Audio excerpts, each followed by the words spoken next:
There's nothing good about all that, No. what I just talked about. It was terrible to watch for the people that love me, for all the politicians, all the restaurant people, all the great customers, all the friends, all the people at high school that said, hey, man, you're out of there, bro. That was tough. You got to come out of that evil. And we all choose that path where, hey, now I've got this association with something greater than myself. And we forget that there's somebody that's mad about that, that's still in the evil, right?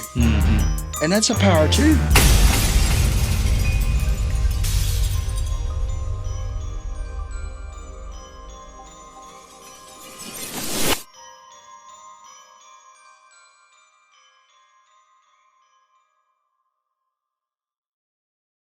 Welcome to the Dirtbag Chronicles. My name is Bryan, and I'm your host. We have Jason on the show today. Say hello. Hey, what's up, man? Jason with a Felony. How y'all doing? God bless you. That's awesome, man. I'm excited about this episode. I love it that you're from my hometown. Right. You grew up here. We kind of know a little bit of the same people, and your presence on social media is incredible, man. It really attracted me, and I was like, dude, I got to reach out to this guy. You know, I actually reached out to you months ago when I first started doing this, and my message never got read. So, you know what I'm saying? I just kept shooting my shot, and finally I got you on the show, bro. Thanks for making me feel like a complete dirtbag. Yeah, we all are, you know. You're welcome. So if he doesn't read your message, it's probably because he's just ignoring it, not because he didn't see it.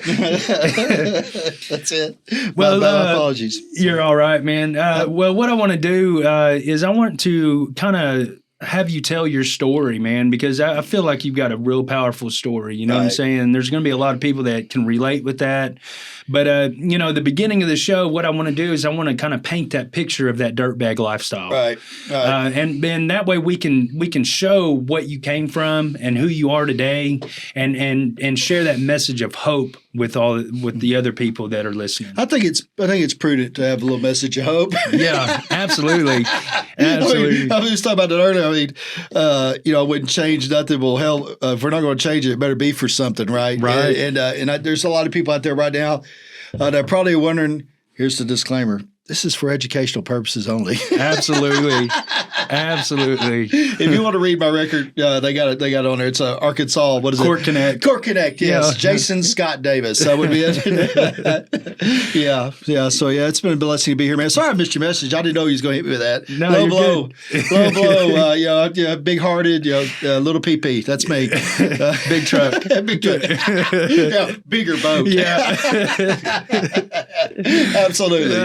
That's great. Yeah. So it's good to be here, man. God bless you, man. Thank you for this. Man, here's the deal with all this good stuff. And, first and foremost, it's a miracle. Yeah. That's what it is. Yeah. And if you ain't into miracles, and if you're suffering right now, if you're like me, man, I'm just a guy that was not against recycling needles. Mm-hmm. That's it. Yeah. I bleach in water and let's shoot up again. And I think that was the downfall of me, was when I lost the ability to inject. I'd ran out of places to stick it. And then I realized where I was at because I was conquered. Mm. And so for 3 years after that, I tried to use, and man, it was just demoralization, Mm-hmm. And so, and I'm trying not to steal the show or whatever, but, to paint the picture, man, you would really have to, if Helen Keller was a known artist, that would have been my artwork because I never could see it. I never could hear it. I was just lost, right? And I would, and I'm like you, my family, fluent people, silver spoon, huge restaurant, mm-hmm. Good looking, muscled up dude, sold a lot of yayo, wasn't into it. It made me paranoid, mm-hmm. And then finally some guy come along with some dope, did some dope. Third time I ever did it, went to the emergency room like this. Told me, said, hey, I'm done. Hey, said, Mr. Dave, hyperventilating. I said, no. I said, if I take I said, how fast I do that? I said, if I do like that, I'll die.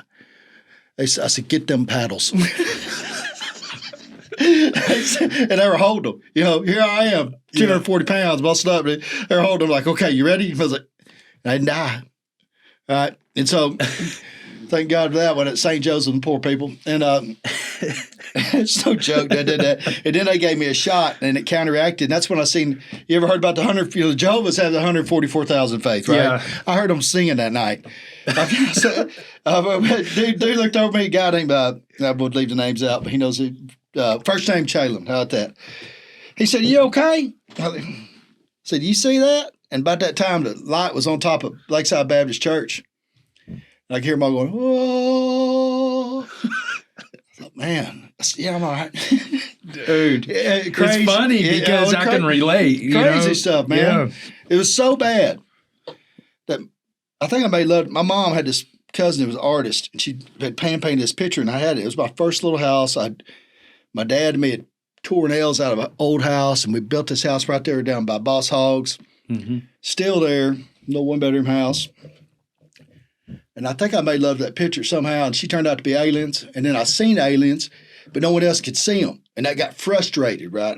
So I went up to Lakeside, Bob Market used to be there, and I went there talking to them. I said, "Y'all can't see these aliens?" And they're whooping me because I was telling on them, right? So I go to the flower aisle. I said, "You're going to see them." And I took that flower, man, big boom, over my knee. I stood in there thinking it would cover me all the way to see him. And I remember that guy was running at me in slow motion. He's going, "No!" And I just grabbed him and put him on that cashier's deal. And I swear, Lord, when I set him down, I see him real nice. I said, "Price check, please." And walked out the door. Went on to my mom's. My mom cut hair down there on Carpenter Dam. But you know how you won't believe this. She's like, "You got to go." And so my dad was building a house down on Catherine Heights duplex. They're still there. I go down there. The siding crew, landscape crew, when they see me coming, they took off running for the woods. My dad's like, "What the hell's going on?" It's like, "They're here." He said, "Go to the house." And my dad was I don't know if you call it function, I'll call it. My dad drank every day of his life at 5 p.m. And that day, he went and got him a bottle at 10:30, half a gallon of charter, brand new one in a barrel bag. He come to my house, and he sat down. They took that bottle. He poured him a drink, looked at me, he said, "Well," he said, "I'm going to stay here till I see him too." That's what kind of guy he was. Wow. Yeah. That's incredible. It really broke his heart. That's incredible. Broke his heart. Yeah. And so I checked myself in a mental institution thinking I was crazy. I wasn't crazy. Wow. I had some type of weird reaction to we're talking about, I'd been to sleep. When I just say my day, I just got real high. It was probably dirty dope, wasn't real dope. Yeah. And then, they hit me with a massive amount of downers to slow my heart down. Oh, wow. And I went off in paradox, So about 3 days later, I was convinced that there was no aliens, and I was locked up in that mental institution I put myself into. I was down there. You remember when Banging in a Rock came out? Yeah. All right, Bobby Brown, what was his name? His girlfriend was in there with me. Oh, wow. She's like, "Yeah, Bobby," and he's calling. I'm like, it's crazy, man. And then they won't let me out. And then finally they let me out. And I come home, and that's when I went back to fighting with Lafayette. I went to fighting with Lafayette. I fought Lafayette on Lafayette's team for 3 years. Fought here, fought nationals, fought Dominique Gwynn. That was the end of my career. When I fought Dominique, I fought Dominique in the streets a few times. Did all right with him. If you're watching this, fool. And then shout out. Shout out to you. Yeah, then I'll never forget. I went to boxing practice, man. He was sitting there.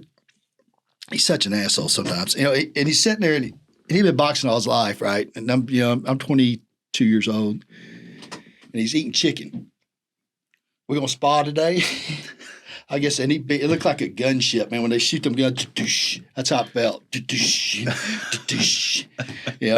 Broke my will. So I didn't fight after that, man. I thought, but I sparred a lot of people. So you did boxing? Oh yeah, kickboxing. They didn't have it. Back in them days, MMA was you had to go get the tape. Right. They're breaking people's arms and stuff, and everybody, "Oh, it's too gruesome." Dana hadn't bought it yet. Yeah. And then and so we did kickboxing. I fought John Munns. Me and John are good friends. John got frustrated, bit me on a titty in a match here. Yeah. Oh, titty bite. I'm serious. Left on Mark. Oh, shit. Yeah. He might not be queer, but he sure looked like one.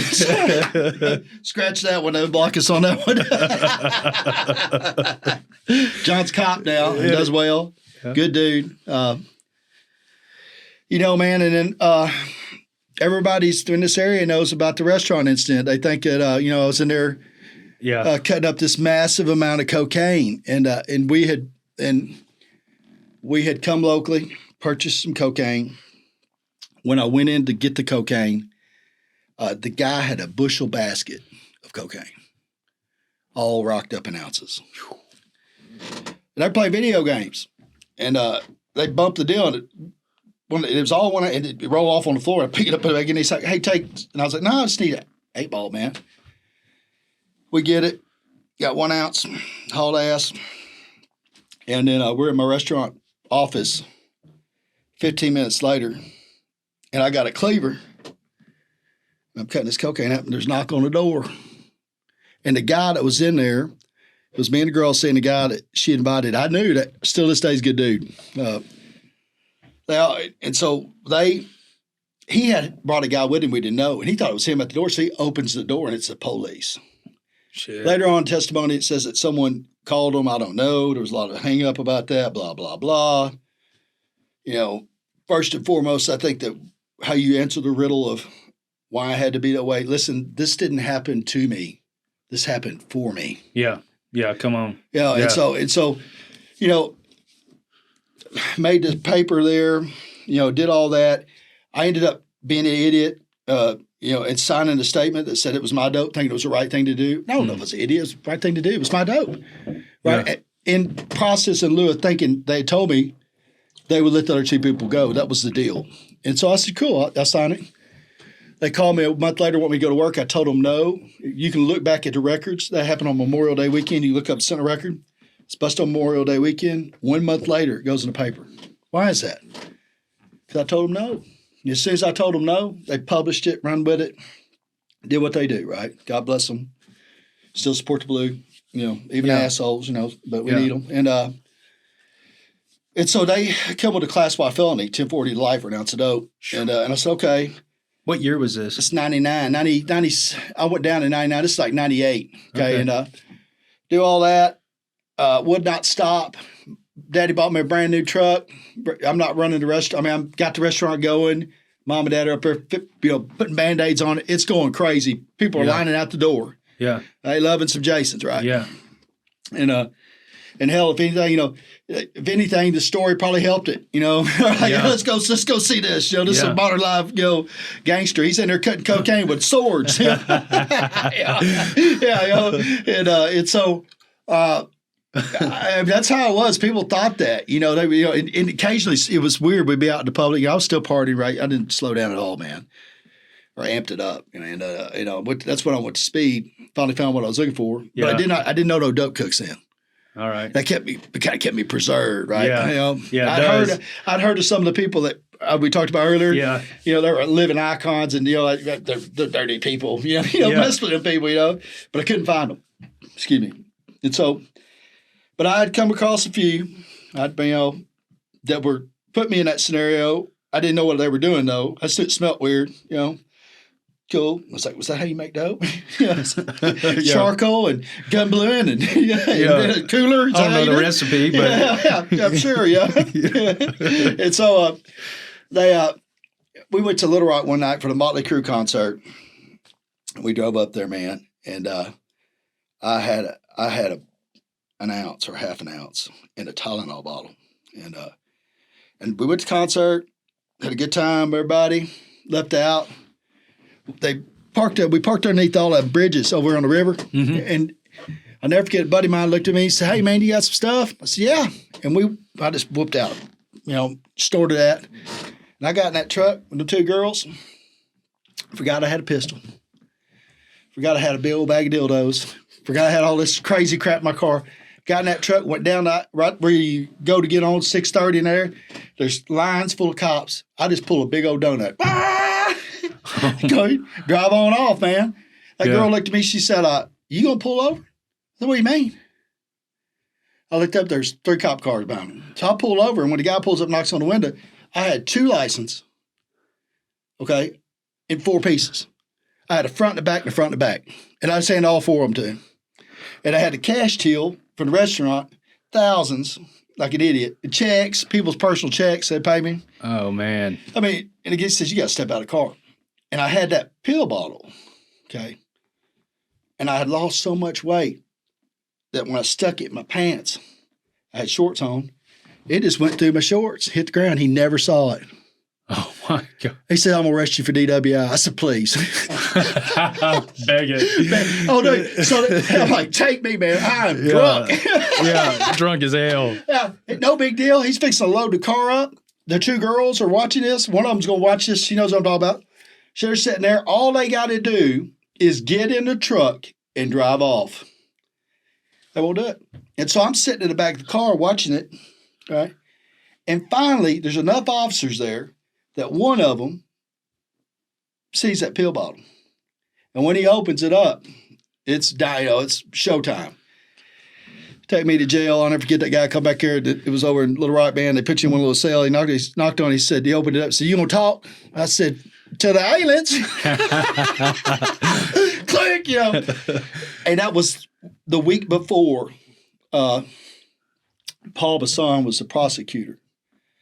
And Paul Bassan was running operations serious, okay? Mm-hmm. And I had I had Hubert Alexander, Q. Byram Hurst, they hired a Stuart Vestal. Mm-hmm. And Bassan had finally come off and was going to offer me probation, right? And I got another charge. And they brought that cop down there, and he was such a good dude. He was like he was just an officer of law, man. Heavy set, but he was just a public servant. The guy that pulled me over, and they got him on that stand, and I asked him, well, what did you find in his truck? And he was such a good dude. He said, well, we found a pistol, and it was a suppression unit because we didn't think that you could see the pill bottle on the camera, and you could see it. You could see it fall out of my pants. Oh wow! And he said, well, that judge, attorney gagged him on. He said, what else did you find? He said, well, he said, he called him by name. I can't remember his name. And he turned red. My mom and dad and everybody's in there. And he said, well, we found a whole bunch of dildos about this big. I swear to God, man. He didn't want to say it. Yeah. He was like, man, this is too much. Send you to prison. Yeah. On them dildos, And so I signed, man, for 2 Class Y felonies, ran concurrent. There was 12 years apiece. They didn't want me to have a chance of anything outside of a pardon. Okay. Yeah. I didn't realize how bad I was, man. Yeah. Okay, let's get real. Did we ever though? No, I was perfect. I was just, I was just partying, and go down there to the penitentiary, Cummins, do that, go 309 to Dallas County, make a hell of a friend. His name's Donnie Ford. He's sheriff's Dallas County. Great legend dude. Great dude. Okay. Really stuck up a friendship, and he would go to bat for me, man, until finally I wore him out. Funny story, man. I caught him one time. I had done so get out of prison, come back. While I'm in Dallas County, my mom and dad could bring me the paperwork from the restaurant. I was running their kitchen, right? And on the weeks, I would run the kitchen at the jail. We go to Walmart, do whatever, 309 program. Yeah. And I would run the books. And so we were running at that time, they were doing about 800-something thousand all on paper tickets. So I'd go through the tickets, factor food costs, all that shit. And when I got out, I was good for like a year and a half. And we went from 800,000 to 1.1 million annual, okay, in sales, all right? And so I was really doing good. And I told my mom and dad, man, I'm going to take my mom to see Celine Dion. And so we flew out to Vegas to see Celine Dion with this girl I was seeing at the time. God bless her heart. Her brother came up missing later on in life. Bad deal. Over dope. And so we were walking. I had a suit on. Bowed the fuck up, right? This is right after me running into Aaron Lewis. I don't know if you seen it on Facebook. Pick up Aaron Lewis, stupid shit. And so... and the pilot asked my mom, is that your son? And she said, yes. And he said, man, he is really big. And I remember my ego. Yeah. Stoked. And what he was saying was, his head's so big, it's fixing to fall off. And when I flew in from Vegas to Hot Springs, I hooked up with some little girl that worked for Q Hurst. Mm-hmm. We did some dope. It was the right recipe this time. And it just went downhill. And because I had been in prison, I had met some people I've seen today. Yeah. And I had learned how to cook dope in my head. All right. Yeah. Did the same thing. Yeah, I mean, and so when it come out in front of me, man, it was like boom, boom, boom, boom, boom, you know? And so I was the fastest dope cook in the world. Yeah. At school, this guy, I mean, there wasn't no reason to have this dude go for it. This dude knew. And then I went on to a whole new tangent where, like, I created a new way to Midwest and all this stuff, man. And we're crying on. And so I spent the next, that was in 2002, 2004, from 2004 to where we're at today, 24, I got clean. The last time I went to jail, I'd had enough, and that was in April of 21. No, it was in May 21, 20. No, it was May 2021. So we're about to be 3 years in May. And so in between there, went back to prison. You know, went back, outrun the police. You know, simple deal, man. Pull up at the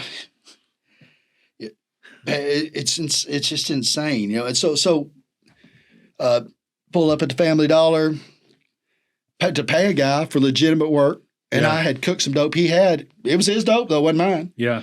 Cop pulls up. He was in a stolen vehicle, and the neighbors had called the law on him. I'm building this big house on the lake, man. And going to live there, and they called the law on him. The cop seen him, and he pulled up in there, and he got out of the car, and he said, "Who owns this car?" He said, "I do." He put cuffs on him. He went back to get his cuffs from me. I punched that thing, let on out, and it went and snuck in somebody's house. They drove me out. All right. And so what he did was, though, while the cop was getting the cuffs, he threw that pill bottle out I'd given him with my name. They charged me with that. Oh, shit. Next time we're sitting in front of the house, neighbors call the law. They think we're fighting. Girl's in the car.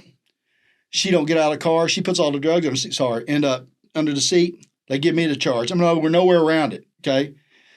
Third time, they show up for a residential burglary charge, and the cop was actually screwing my baby's mama. And I had went down there. I'm paying for the house, and I'd opened the door, basically, and they charged me residential burglary. It was one of those deals, right? Oh, my God. He later got in trouble for prostitution, okay, if you know what I'm talking about. Yeah, I sure And we were good friends at one time, serious, did a lot of stuff together. Yeah.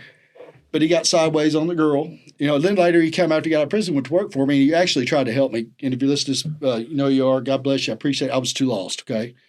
And so the fourth time, this is 5 weeks, 4 busts, each time 2,000 or 3,000 bail. So I'm 15,000 in, okay? My attorney's just going like, they pull me over and they catch me with 2 grams of dope and about 15 Roxys.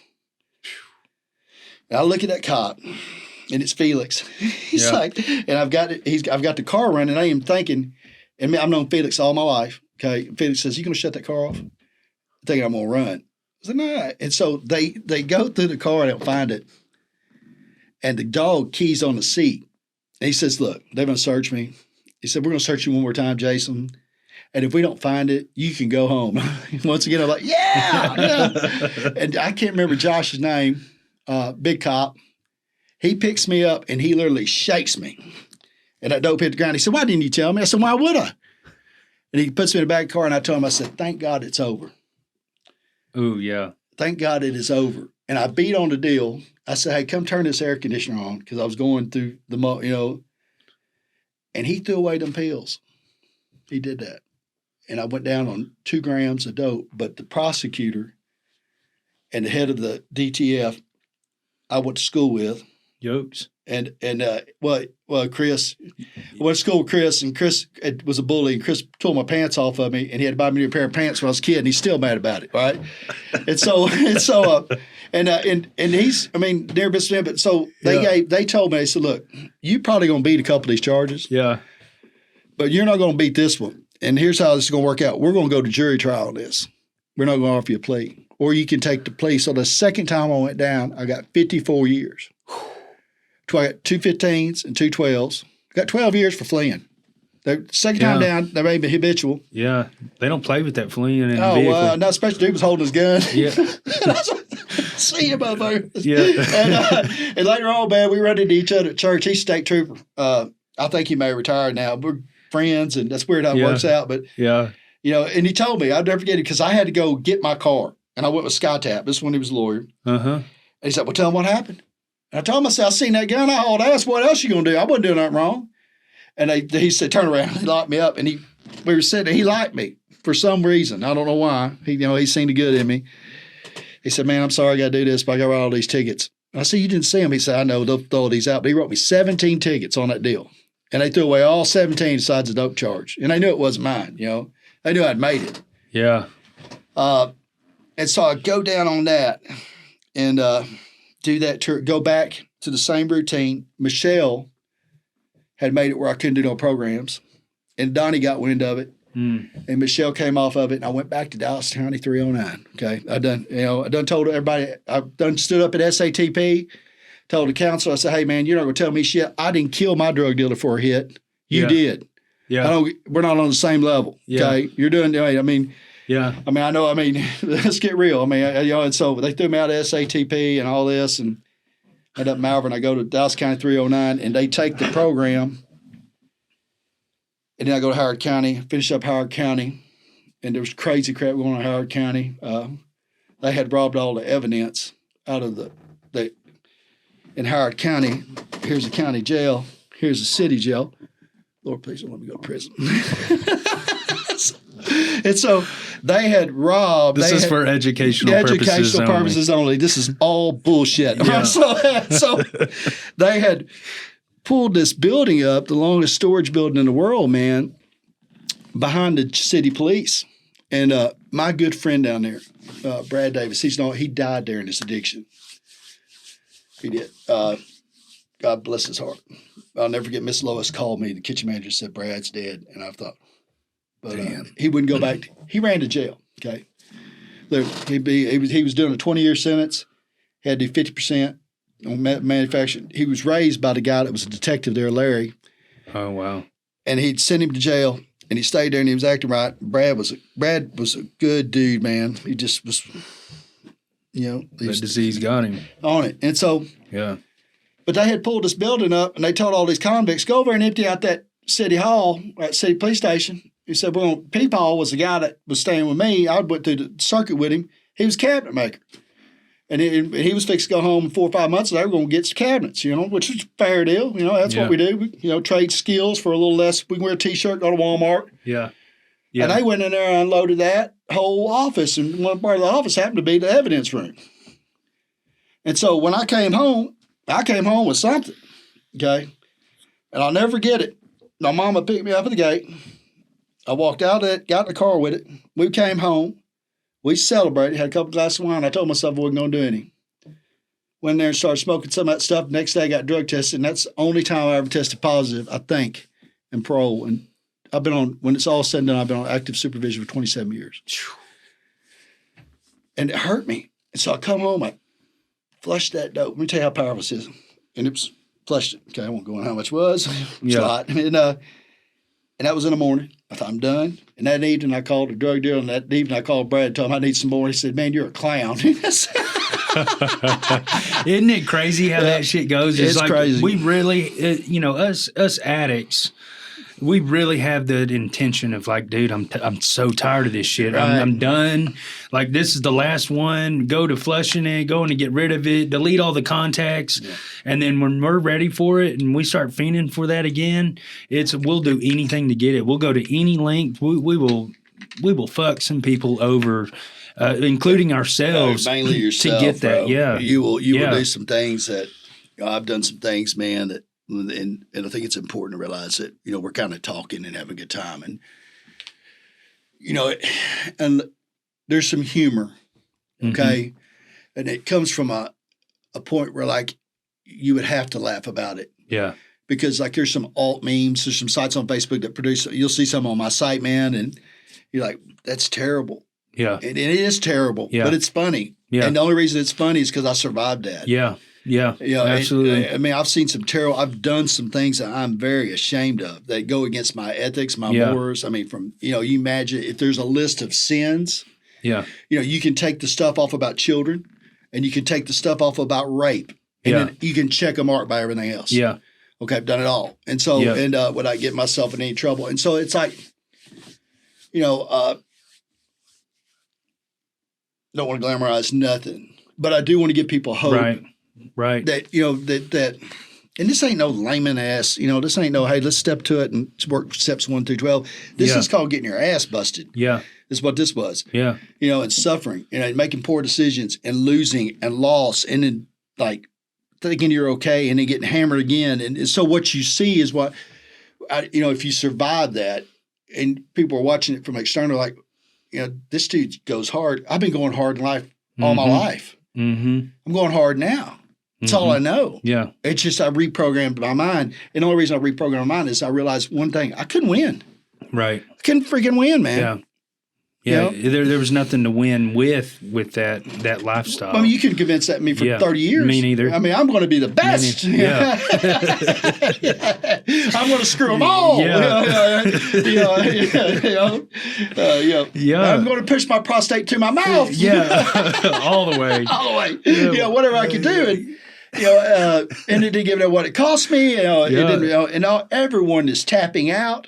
Mm-hmm. Everyone that thinks that, man, this is great. I'm hanging with Jason Davis. Yeah, the monster. And then they're like, "Whoa, dude, I got to go. I'm going to rehab." I'm like, what party's over? Yeah, chicks are leaving. Yeah. Parents are calling. Yeah, my mom and dad have already had a conversation about how they're going to bury me. I didn't even know that. I was inert to that. I'm at an abortion. I'm taking this girl. It wasn't my baby. If it was, no big deal. But I'm taking a girl to abortion. We're shooting fentanyl on speed. They got the little dead babies out there from the abortion clinic. Yeah. We're too incomplete to even understand where we're at in this thing we call life. We're just there, right? And I think there's a lot to be said about just being there. That's all you are. Mm-hmm. There's the meme about the conversation be like water, right? Mm-hmm. I don't know about all that. Yeah. You need to be stationed. You need to be set in your ways and concreted into, because that when water does come, you don't move. Because I was floating around the world. Yeah. I swam out to that buoy. I tell that story about, those big buoys in the ocean. You see them at night. There's eerie and everything. It was like in my addiction, I had swam out there to one of them. And I'm hanging on to it. And I'm looking back at the land. I'm thinking, man, it's a long ways. There's sharks. Mm-hmm. There's jellyfish. I may not be able to make it. But I forgot I swam the fuck out there in the first place, right? Mm-hmm. And all I got to do is take off and go swimming. Mm-hmm. And that's a really good analogy. It's tough. It's a tough deal. And everybody's driving by. Hey. Yeah. How you doing? Yeah. Look good. Yeah. Boy, you're tan. Yeah. Yeah. And look at that idiot. Yeah. He had everything. Yeah. And you know that. God, yeah. You know what you've done. I mean, you can't get high enough to unravel it. I mean, there's moments you can. You can get high enough where you can forget about it all. Yeah. And people are like, dude is out in the yard naked, doing things with himself, watching porn. Okay. Yeah. That ain't normal. Yeah, right? No, that's not normal. That was normal for me. Yeah. That was where I wanted to be, right? Yeah. And I wanted to be loose cannon. I mean, the worst thing you could do was get me high and be like operating a large network because I was fixing to – everyone was going to leave. Yeah. I was going to take over. If you didn't like that, if anybody, I just pick up and jab at my neck. They're like, oh, my God. Welcome to the show. So everybody would leave. Yeah. And the only ones that wouldn't leave was the ones that had enough money invested that they couldn't stand to leave. Yeah. Bear with us, please, Lord. But that's where I wanted to be. And in that state, man, everything I love, my daughter grows up 1 through 5 knowing her dad, 5 to 15 not knowing her dad, only knowing her dad on Saturday, either with prison Bluebell ice cream or prison nachos or me cooking. Yeah. That's how she knows dad. Yeah. She knows dad because she's got to get patted down. Yeah. And walk through one of those detectors. Yeah. Man, that's sad. And so here we are, and I'm a great guy, business owner. Mm-hmm. I come home from that second tour, man. I run the restaurant right off in the ground. This is how high I am, okay? I'm a felon. I can't have an alcohol license. In the state of Arkansas, you can own an alcohol license only if you own 5%. My mom's my partner. We signed a paperwork. I got an alcohol license. Rolling. Run it right. Won't come out of my office. Sit there. Run it right in the hole. That's when the dude tried to help me come work out of prison. He really did. He tried hard. God bless him. I closed it down one day. I just walk out. Let the shit run. Don't pay the taxes. They wrap tax stuff around it. I'm like, to hell with you, government. I'm an American, I don't pay your taxes. I go see my accountant, and she says this to me. Charles Roder. She says, you're a real piece of shit. I'm thinking, this is real tough words for someone I pay. She goes, you have fucked your mom over. What do you mean? You're in a partnership with your mom. You haven't paid the taxes. Totally forgot I was in a partnership with my mom. So I had enough money. I paid it. Got through that, man. I really feel terrible. These things we talk about, man, are really tough, man, because I really, always thought I was better than that. I wasn't a big thief. Yeah. We cut some power line cable, climb up there. Yeah. So, that was about got a little shoplifter later on, but I couldn't shoot up, Yeah. I was going to scheme and rob people's houses. Never was my thing, yeah, right? Me neither. It's, what my deal? I didn't like my shit stolen. I wasn't stealing my else's shit. But, I'd screwed my mom over who tried to help me all my life. It was really like a down deal, man. And wouldn't stop using. So get clean, open the restaurant up, get married, got a fiance, play fiance. We're playing marriage. Playing house, yeah. Open the restaurant back up, rebuild it, spend everything I got. Had $54,000. Put it on a pot. You know how it is. That's how we live. That's how we roll. All on black. And so it takes off. People are coming in. Best it's ever been. So glad you're back. I'm sound. My temper's not where it needs to be yet. My anger is not where I'm at. It needs to be at as a leader. Yeah. But I've got this thing going. I'm just a chauvinistic asshole at this point. Just not using it. And it's rolling. We go every Sunday. We would take all my kitchen helps living with me at the lake house. Sunday we go eat Mexican food at La Bogadita. Shout out to them, big plug. Do our little thing. Sleep all day, watch TV. Monday morning I'd get up. Me and my sous chef Steven.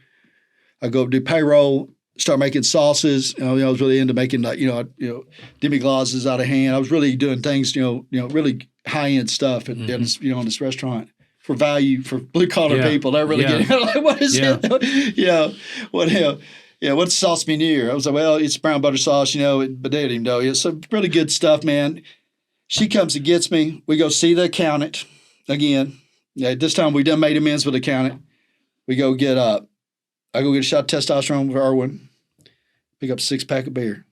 And they call me and they say, you got a burglar alarm. That shit lie, bro. Broad daylight. Burglar alarm's going on the back door. No problem, be there in 8 minutes. I put her in the car, the restaurant's on fire. Watch it burn to the ground. That was what, 18, 19? Yeah. Big deal, makes the news. Yeah, we lost everything. I lost $500,000. I got a little money for insurance, nothing much. Wasn't that much, just enough to buy a machine. Yeah. And I watched it burn to the ground and lost engagement, gave her up, went back to using. Went back to saying, Paul gave me a job, would sell windows and doors, flunked that out, and just went off the deep end. And I'll never forget, we're missing a lot of stuff. We ain't got enough time. We ain't got enough days to tell, but I was driving past the farm, and here I am, Jason Davis, son of Paul and Rosemary Davis. My sister passed away at 42 of cancer. My dad had passed away 12 years ago of cancer. I left my mom, deserted her, left her to the woes of life, and I drive by, and there's for sale signs on the farm where I'm supposed to, live out my inheritance. That really messed with me. And then in May, I relapsed again. I got clean again, relapsed with a half a pound. That went pretty good. Went ahead and went with full bird. 3 days into it, we get into it over the dope and everything. It's bad. Go on the run. And for all you parents out there that got troubled children, okay, here's the miracle deal. This is what you do. I go on a run, police looking for me. I stay out in the woods and the ticks come out there right on top of them, come on back. Wait till dark, go beat on my mama's door. Usually she lets me in. She says, you ain't staying here. You got to go. You figure it out. This is your shit. We're tired of it. I'm throwing a fit in front of my child, my mom, blaming everybody. It's everybody's fault. Yeah, but yours. But mine. Yeah, same here. I've got a full bird, okay, hanging on to it out in the woods, trying to bury it and find it, bury it and find it. And they keep me just low enough so I can eat it in case we got, like, someone's going to be out there in the woods and I won't see them coming, right? She said, I'm done. I'll take off back to the woods. You know, damn near killed myself a few times trying to run around in the middle of the night, not get, like they're looking for me. They're looking for me. They got warrants for me, but they're not out there like. Yeah, but in my mind, they're on me. Yeah. You know, I got another guy staying in my lake house. I'm not even living there. You know, got some dude staying there, you know, that doesn't, he's probably a decent dude when he's not on drugs. Ain't we all? Yeah, you know, but, you know, yeah. And so I call Clay and I say, hey, Clay, I'm in trouble. He said, I hear. He said, do you think you can come in sober? Yeah. So I go to the dude that's staying in my house, say, look, I'll make you a deal. You stay here 3 or 4 days, but you got to get me a hotel room. I'll pay for it. That's kind of people you're dealing with, right? Yeah. I mean, you're going hard for them. They ain't going hard for you or otherwise around, vice versa. You know, there's some mix up in the deal. He gets me a hotel room down here at the Red Roof or whatever it was. We go by Dodge store, get me the massive chicken box, you know, and 16 boxes a deal. I've only been high for like 5 days. I'm just going through the roof. A dude comes to get this stuff, takes it. I'm done. 3 days later, I go in, see my parole officer. And he looks at me.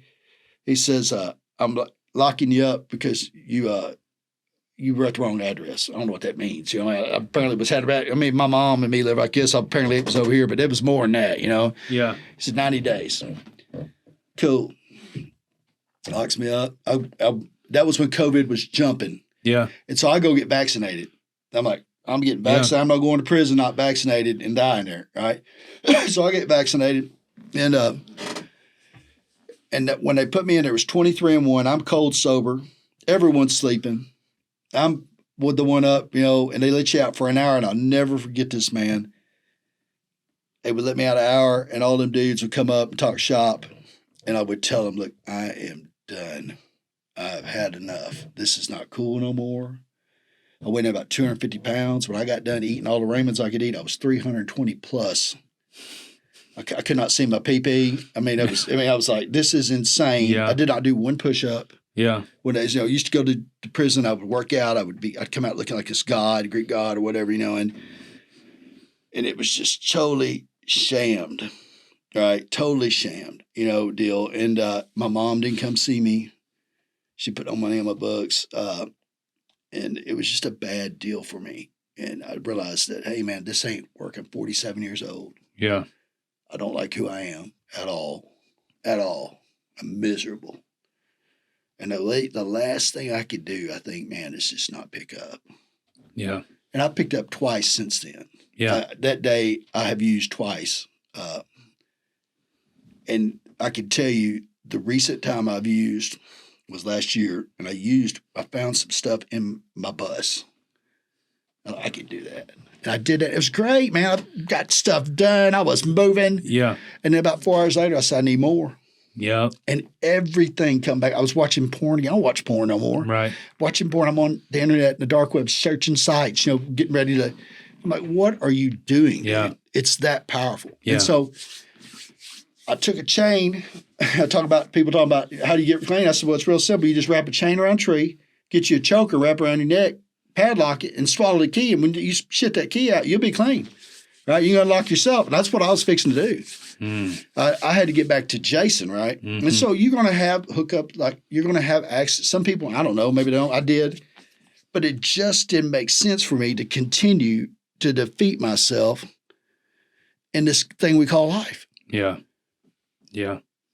I mean, I think you have to come to that term too, where you can answer that question, what is life? Mm-hmm. Who is life? Where is life? all these different questions about life. Like, you know, when my first time going down was in 2018, and I was going through this like, who am I stage? You know what I'm saying? Like John Gotti. Yeah. Yes.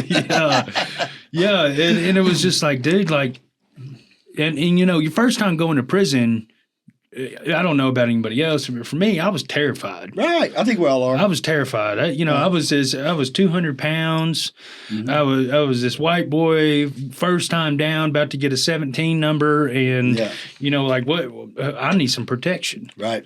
I need some. You know, I need to be connected with somebody, and all this fear running through my head of trying to figure this shit out that hadn't even happened yet. Right. So I'm making all these assumptions and going crazy. Your pain. Actually, what you're doing is you're creating your reality in your mind. Yeah, absolutely. And it's universal. That happens. Yeah, it does. That's true shit. That's real. Whatever you think, you become. Yeah, absolutely. Absolutely. Manifestation. Oh, without a doubt. For real, dude. It is insane. Yeah, it's wild. It is wild. Yeah. That's the real power. Yeah, I mean, for example, when I was in Garland County Jail this last time in 2021. I really love what they've done with the place. Dude, it's wonderful. Dude, I was telling somebody the other day, I was like, Garland County is the nicest jail I've ever been to. Yeah, but now. When it was over by the sheriff's. Yeah, it's nice. It's got carpet. Thank you, Rick Davis. Yeah. Thank you. Yeah. But, you know, I was just like, my first time down, I was like, dude, what is this? I remember writing a letter to my dad because my parents did the same. My dad is my rock. You know what I'm saying? My parents almost loved me to death. Yeah. Yeah. My dad was so good at, okay, you figure this shit out. You know, I'm done. Oh, he was not codependent at all. No. Right. He was when I was out in the streets. Right. But as soon as I went in, it was over. Figure it out. No money on my books. Oh, nothing. And it was rough. You know, my grandparents, they put some money on my books, put money on the phone. But, you know, I feel like there was some ulterior motive because they wanted me to go to Adult Teen Challenge. Oh, they're trying to bait you up. Yeah. Well, they're trying to help you. And I was telling them I would go. Manipulating it, absolutely. Because I needed that fucking money on my books. Baby. Yeah. Oh, yeah. Jesus is in my life. And I'm not such a secular piece of shit that's what I was thinking at that moment. Yeah. No. We're talking about now. We're sitting at a point now where there's been 3 years of intense study on this dude named Jason Davis or Bryan or whatever. And so now looking back at it, I realize that my actions were textbook. Yeah.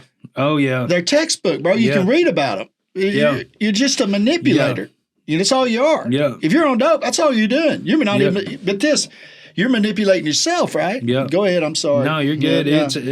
And that's exactly what I did. I manipulated them. I manipulated myself because what happens is when I was in active addiction, I'd get pushed in the corner and I'd do anything to get out of that corner. Oh yeah. I'd tell you anything. I'd have the greatest plans. I could talk so much shit and that my ass cannot cash them checks. Right. When it came to time to put that shit into action, it was impossible. Chinga. Yeah.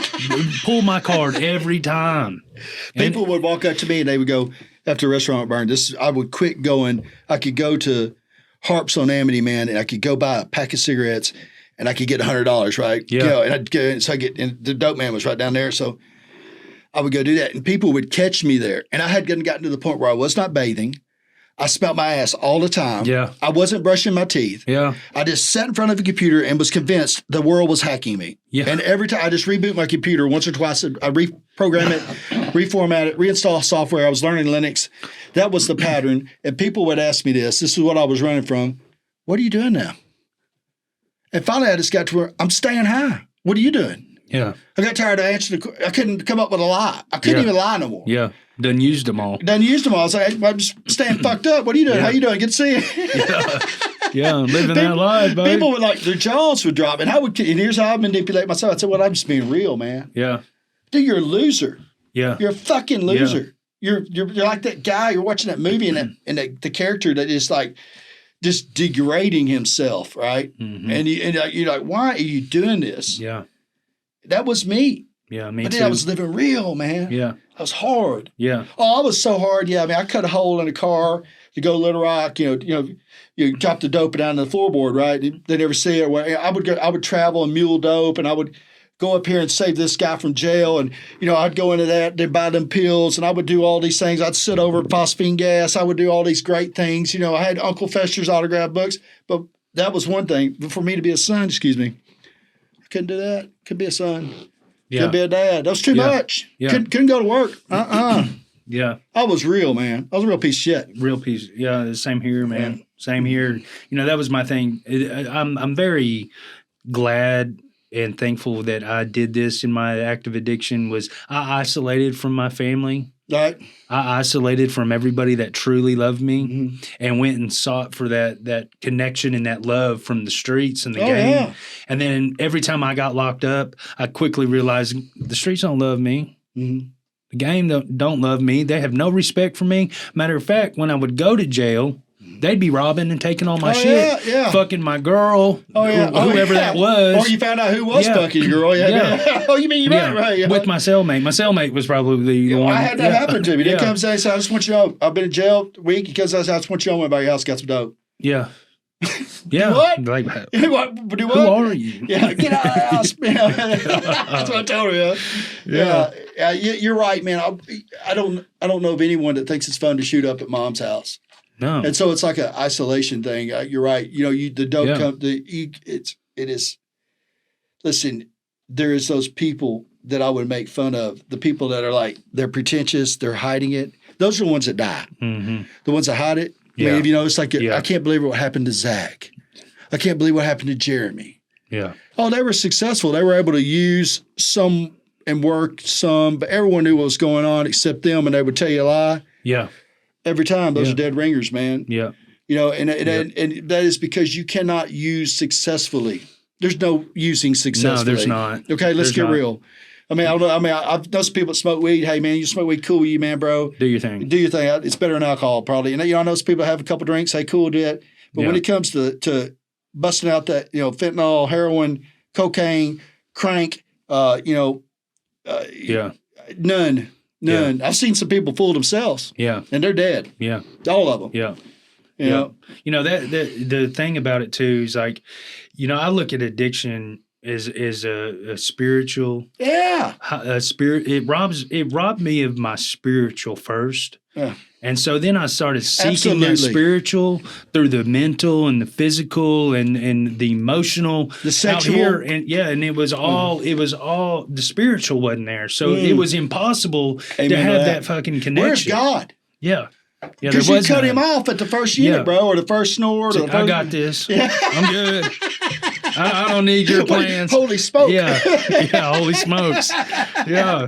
Yeah. And my drug of choice was ice. You know what I'm absolutely. Saying? Crystal, right? About a pound. Yeah. So here's the thing about crystal. Yeah. Is that crystals hold fucking energy. Yeah. True. And so when you got all these people holding these crystals and they're passing that energy down through, or when they're cooking it or however the fuck they're making it, and then you get that little bag that's been cut or whatever and it's been gone through the ringer and it's got all that energy, and then you put that shit directly into your veins. And then you're wondering why you're stuck in the bathroom jerking off, looking at some crazy ass porn for 12 hours while your girl's laying in there on the bed. What's the matter with you? Yeah. That was a bad thing too, man. That was a bad thing too, man, was when I could not. There is such a strong link between amines and sex. Okay. Yeah. Phenylamines, however you want to do it, amphetamines, and sex. And God, that hurt bad was whenever she could get high and then she would watch me try to get high for 3 hours. Yeah. And I would throw fits and there would be blood everywhere. Yeah. And there would be blood hanging out of me. And I'd have holes all over me. Yeah. And I'd just keep on. I'd be in the bathroom floor, butt-ass naked. Yeah. Pale as a sheet, out of shape, just jabbing myself over and over again because I had endless amounts of drugs, right? Yeah. And she would just like, at some point, I would get high. And she was done. Yeah. She had watched everything that was about, this is, who wants to get high and do this? Right. And that would demoralize me because that was my identity, right? Yeah. That was who I was. When I did the drugs, whatever when I did methamphetamine, whatever internal thing inside me that I was lacking in my life, right, no longer existed. I was the fucking man, right? Yeah. I walk over castles. I kick everybody's ass. I screw more girls. I screw them longer. Yeah. More, it's just ego. Oh man, ego. I'm just raw. Yeah. And then one day, it did the ultimate high. It flipped on me. You ain't gonna get that no more. But you can try. Yeah. And people had to watch that. And there's no telling how many hundreds of lives. Mm-hmm. Because it's a systemic deal. It's spiritual. It is. Thank you, Jesus, for letting me live through that. I mean, whatever. When we go to thank you, God. How about that? Yeah. God, thank you for allowing me, because it is obviously true that there has been greater men that have died from less, that were greater men than me. Mm-hmm. And so while we're even here is a miracle. Yeah. Yeah.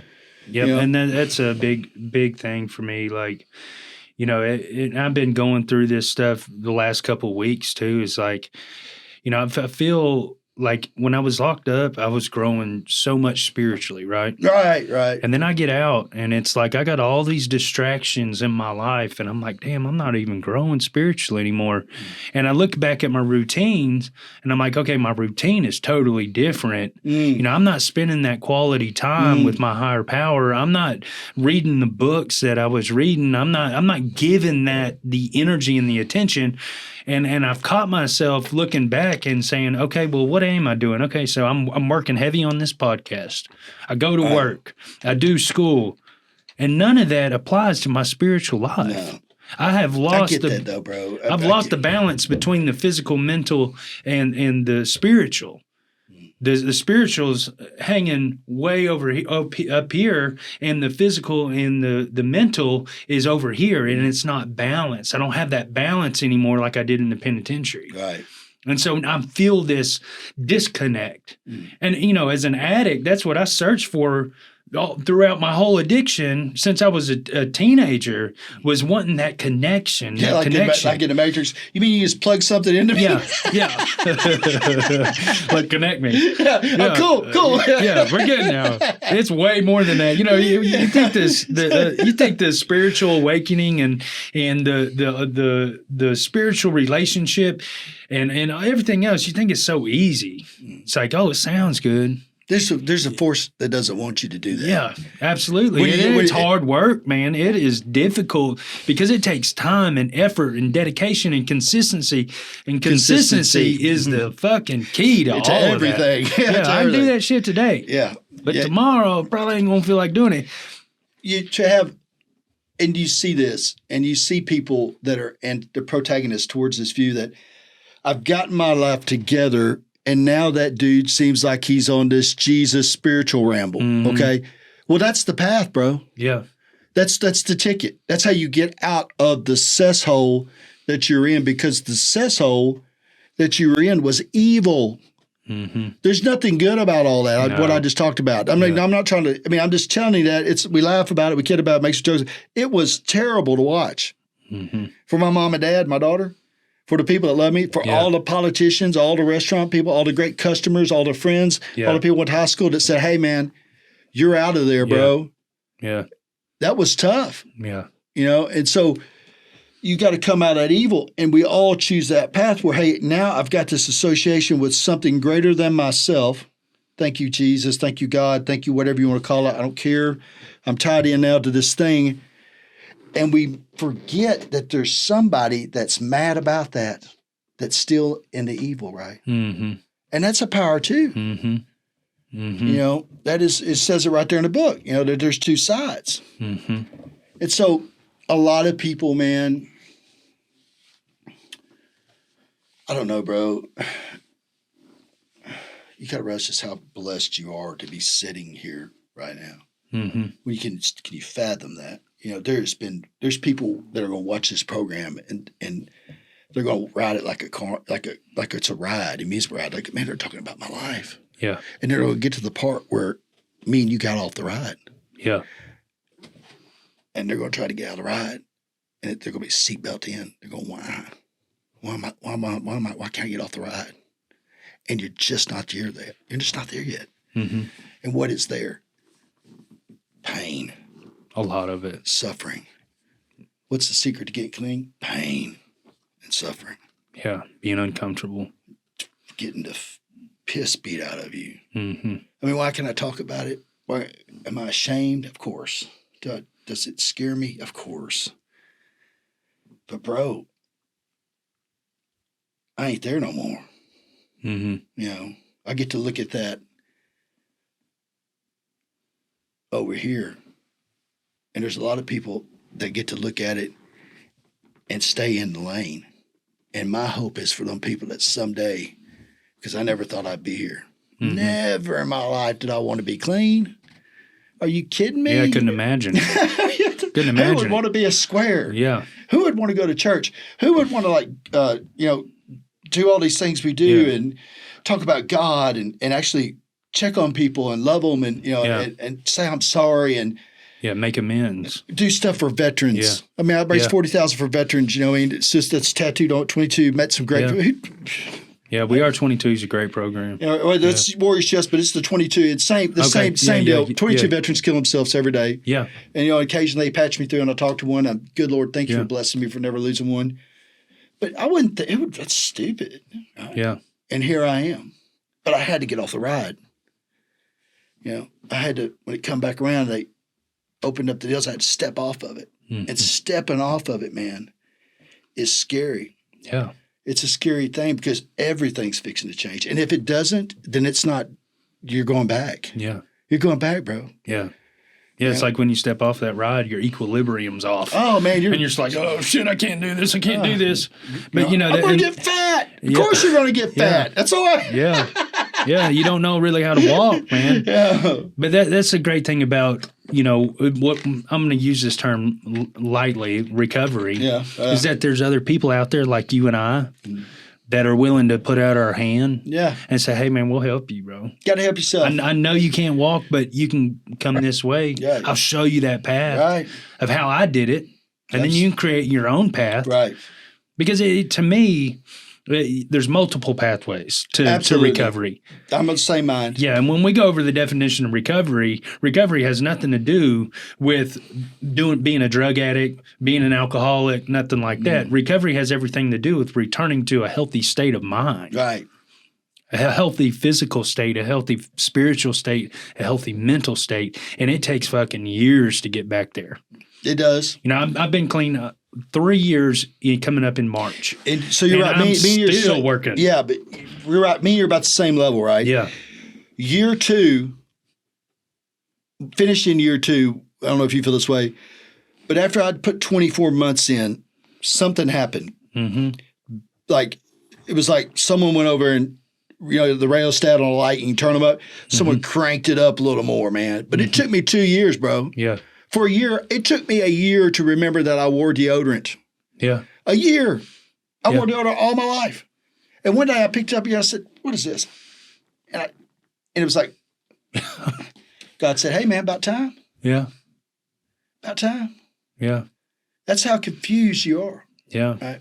And, I still deal with triggers, because I spent 22 plus years in active addiction. Right. And alcoholism, and so all those years. You drink to get high and high to get drunk. Yeah, how to come down. What them dudes? Yeah, absolutely. But just the other day, like I said, I've got almost 3 years clean. Just the other day, I was going through the car wash, and I was thinking about my active addiction. I'd be like, how fun would it be to do a shot before I go into the car wash and feel the rush on the way out and try to drive out? Right. And I'm like, what the fuck am I thinking? Or man, I love smoking pot. I bet you I get high as hell. Oh, yeah. Just taking one hit off a joint. And it's that shit that's playing the tricks on me, and almost being clean 3 years from everything. I still think about that shit. I do too. It's seasonal. I talked to my mentor about that this week, that I've had a series of, I went a long time, but recently I've had 2 or 3 moments where I've thought about it. And what I think that is gets back to the ultimate. There's a force that is trying to get you back to where you're at. It wants you to die. You got two forces. You got good and bad, however you want to look at it, yin yang, whatever. And I think what that is, and this is the same for you, a word, prophetic word. You're fixing to go to the next level, bro. Mm-hmm. You're fixing to take off, and that force behind you knows it, right? And it's trying to stop you from doing that, and that's what that is. Yeah. Otherwise, I don't think about it all the time. It comes in like little crisp seasons. And so that's how I look at it. I'm fixing, and I know it's true, I'm fixing to take off on something's going to break loose. Yeah. And you think about it, and like in your using history, because everybody gets clean, goes back, until you really stick, right? And there's been moments that you wish like you were clean a little bit, and it had you stuck on. Things were fixing to change, but you gave up. Yeah. Oh, damn. Yeah. And so that's what that is. It's just trying you again. And if you don't give up, if you stay the course, if you stick with it, yeah. Yeah. I made up my mind when I had my knee replaced a year ago. No, right in December. Terrible deal. Do not it's good now, but when you go to surgery and the autoclave and they're handing out it was like body shop parts. I was like, oh my God. And that's all I got to say. Oh my God. They knocked me out. Bam. I was like, thank God. Yeah. So I started eating pain pills and I was hurting. And so I started eating pain pills, went to the pain doctor, got some more, I got 4 a day, did that for 6 months, decided, made a big video about it, was going to quit for a week. Okay. Did some subs just to make sure. Yeah. Was still busted up. Went back to eating them. Okay. About a month later, man, realized that, man, I could get in that truck about 6 in the morning, 5 in the morning, 4:30 in the morning, run about 9, eat me 2 pain pills, drive like a maniac, brother. And then about 3 o'clock when I started getting a little tired driving, I could eat me 2 more pain pills. Yeah. I finished it on out. And I told Missy, I said, I'm done. And I still got the pain pill. I got a sacred place, and just in case someone gets hurt or whatever, I'm a big advocate for licensed pain medication because shit was a lot better back then. Yeah, there wasn't people dying. Okay, yeah. I mean, people were eating pills, but now we got fentanyl, and you can't get no medication, and people are hurting. Yeah, real legitimate deal. I was one of them. And you couldn't get no medicine. And so that's a large part of the deal, large part of the problem too, for some people is that, hey, I can't get no pain medicine, so I'm going to do this fentanyl. Yeah. That's so readily available, right? And I told her, I'm fixing to go to bed, and I don't care if I go to work, I don't care if I go to church, I don't care if I don't eat for another month, but when I come out of this bedroom, I'm done. And that's exactly what happened. Yeah. And that's how you got to look at it. Nothing else matters. Yeah. I got to get Jason right. Yeah. Got to get Bryan right. Yeah. And how do you do that? Well, there's this conversation you got to have with this power that's all around us, on this other realm dimension that you can't see, that occasionally you did see when you got so close to death because you were so high. You were seeing real things. Right? It was real. It's just the divergence of the dimensions because you were going cross-dimensional. And so you got to tap into it and say, hey, man, I can't do this no more. There's a lot of power in surrendering, man. Yeah. I mean, there's a lot of power in surrendering. There's a lot of power in saying, I want to serve others. How do you get rich? You just help people. Yeah. Yeah. That's all you be available. You just serve people. Yeah. How do you sell stuff? You solve people's problems. Yeah. I work with salespeople. I work with all kinds of people, man. It teaches mentality thing of how to win. How do you win? You take yourself out of the way, bro. Let go. And that's what dope does. Yeah. You become the show. Yeah. You become the most important thing in the universe. Yeah. And you'll never win that way. You'll never win that way. Yeah, I went to this deal called The Road Adventure. Rob Skipper got it. Everyone's seen the Christian movie about the football team. We Were Giants. Oh, yeah. He was a warrant officer over in war in the Middle East when we went to war over there, one of them tours. He comes home. He gets notice. His wife divorced him. He comes home on his week deal. Just because you get to war, you still get a vacation. They'll send you home. He goes to the county fair. He runs into his wife with her new husband. Ooh. Gets out of service. He's homeless. Goes to living in cars. Goes to church. He's living in a car. Going to the gym to shower. Finds his church down there in Frisco. Gets tied up with a church. Ends up with a road adventure. I can't tell you what the road adventure is. It's a great thing. It's in Plano, Texas. Recommend it. But if I told you, run it for you. But they handle problems, whatever you may have. Okay, good stuff. And Rob worked on that movie, man. That movie. Then he went on the one with Kirk Cameron, The Firehouse, and all that. He's involved in all that. And so here's this guy, man, that I'm looking at that's really big, man, that come to the point in his life that he understood there was only one thing that was going to free him from this bondage, and that was God, right? And he was willing to live in a car, shower at a gym, and give of himself. And that's all he did. And he washed my feet, bro. He got on his hands and knees, took my shoes off, and washed my feet. That was a powerful moment, man. That was a leadership. That was Trump, that one. Yeah. Can't. Isaiah's sitting there in the book, and God's talking to him. He comes out. He's looking at these six-winged creatures, and he's like, woe is me.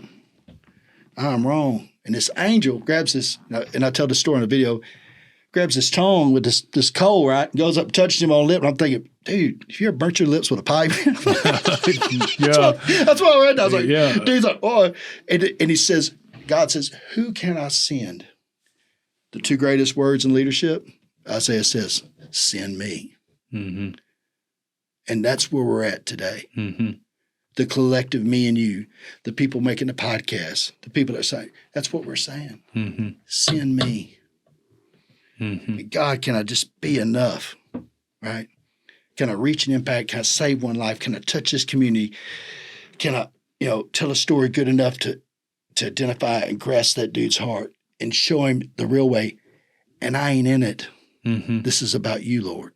Mm-hmm. I'm a cussing Christian. Get over it. Yeah. I get it. I mean, I don't fit everybody, but, those are the people. I'm after the people that can't be saved. Yeah. That's what you're competing for. Yeah, absolutely. Absolutely. I dealt with that. That's some deep stuff, ain't it? Yeah, it is. It is. And you got to kind of take a breath after that. My grandfather, he was an evangelist for First Assembly of God. Oh, he's Assembly of God. Great. Yeah. I love those people. So he... they're wild. I go to Pentecost church, man. I know, I get it. That's what I grew up in. I love it.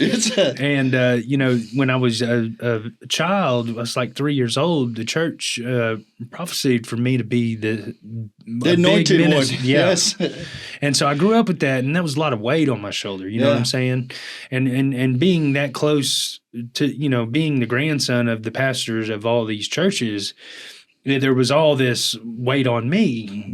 That's why they say the PKs, the preacher kids, are the worst. Oh, yeah. You know what I'm saying? That's both sexes too, by the way. We're not being biased or chauvinistic. Women too. Yeah. Well, when I went to prison, I went through drug addiction. I was complete opposite of everything that they prophesied for me to be. And when I got out of prison this last time, I went through the reentry program with BJ Brady, and they really just kind of changed my life. The reentry in the prison deal? You went to the 1 year? That's cool. Yeah. Good stuff. Yeah, it was great. Best thing that could ever happen. Was that tied with the dude in Pine Bluff Covenant? That's Jeremy McKenzie. He owns one in Pine Bluff, but now it's in Malvern. Right. But this is just another location, which is in Little Rock. I think Arkansas has like 4 or 5. You were in a black hop reentry. Yeah. Location unknown. I got you.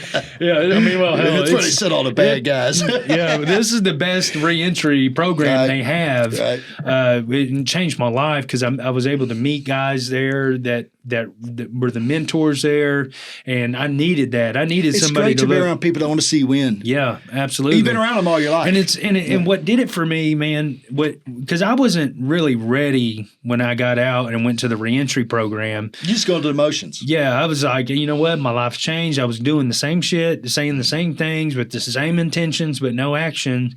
And I'm still having these dreams. You know, I daydream about the sex on drugs and that whole thing. You know what I'm saying? And I wasn't quite done with it, even though I had went through all this spiritual awakening while I was locked up. But these guys, I saw that they were just like me. I saw that they were been through what I had been through, right. And I saw the quality of their life today, and I was like, dude, it's possible. That's when it really changed for me. Like, okay, recovery's possible, right? And it's not that bad. Change is possible. They're doing it, man, right? And they're cool. They're not squares. They're not. They're not. They're laughing and having fun. They're doing this. Right. Look at it. They're winning. Yeah. And I started to romanticize that. But anyways, back to my story. Like I got out of the reentry program. I started this podcast. That's cool. And I started the podcast because I wanted to help other people that were going through the same shit that I went through. Excuse me, but like my videos, I'm sure this is the same for you. My videos, this podcast has been the greatest conductive. I can't be a hypocrite, bro. Yeah. Oh man, it holds you to a certain level. It keeps me clean, bro. Absolutely. I mean, because I'm the kind of guy, if I use, I mean, I've told everybody, just want to tell you now, but if I was to go here, walk out that door and get high, you know what the next video would be?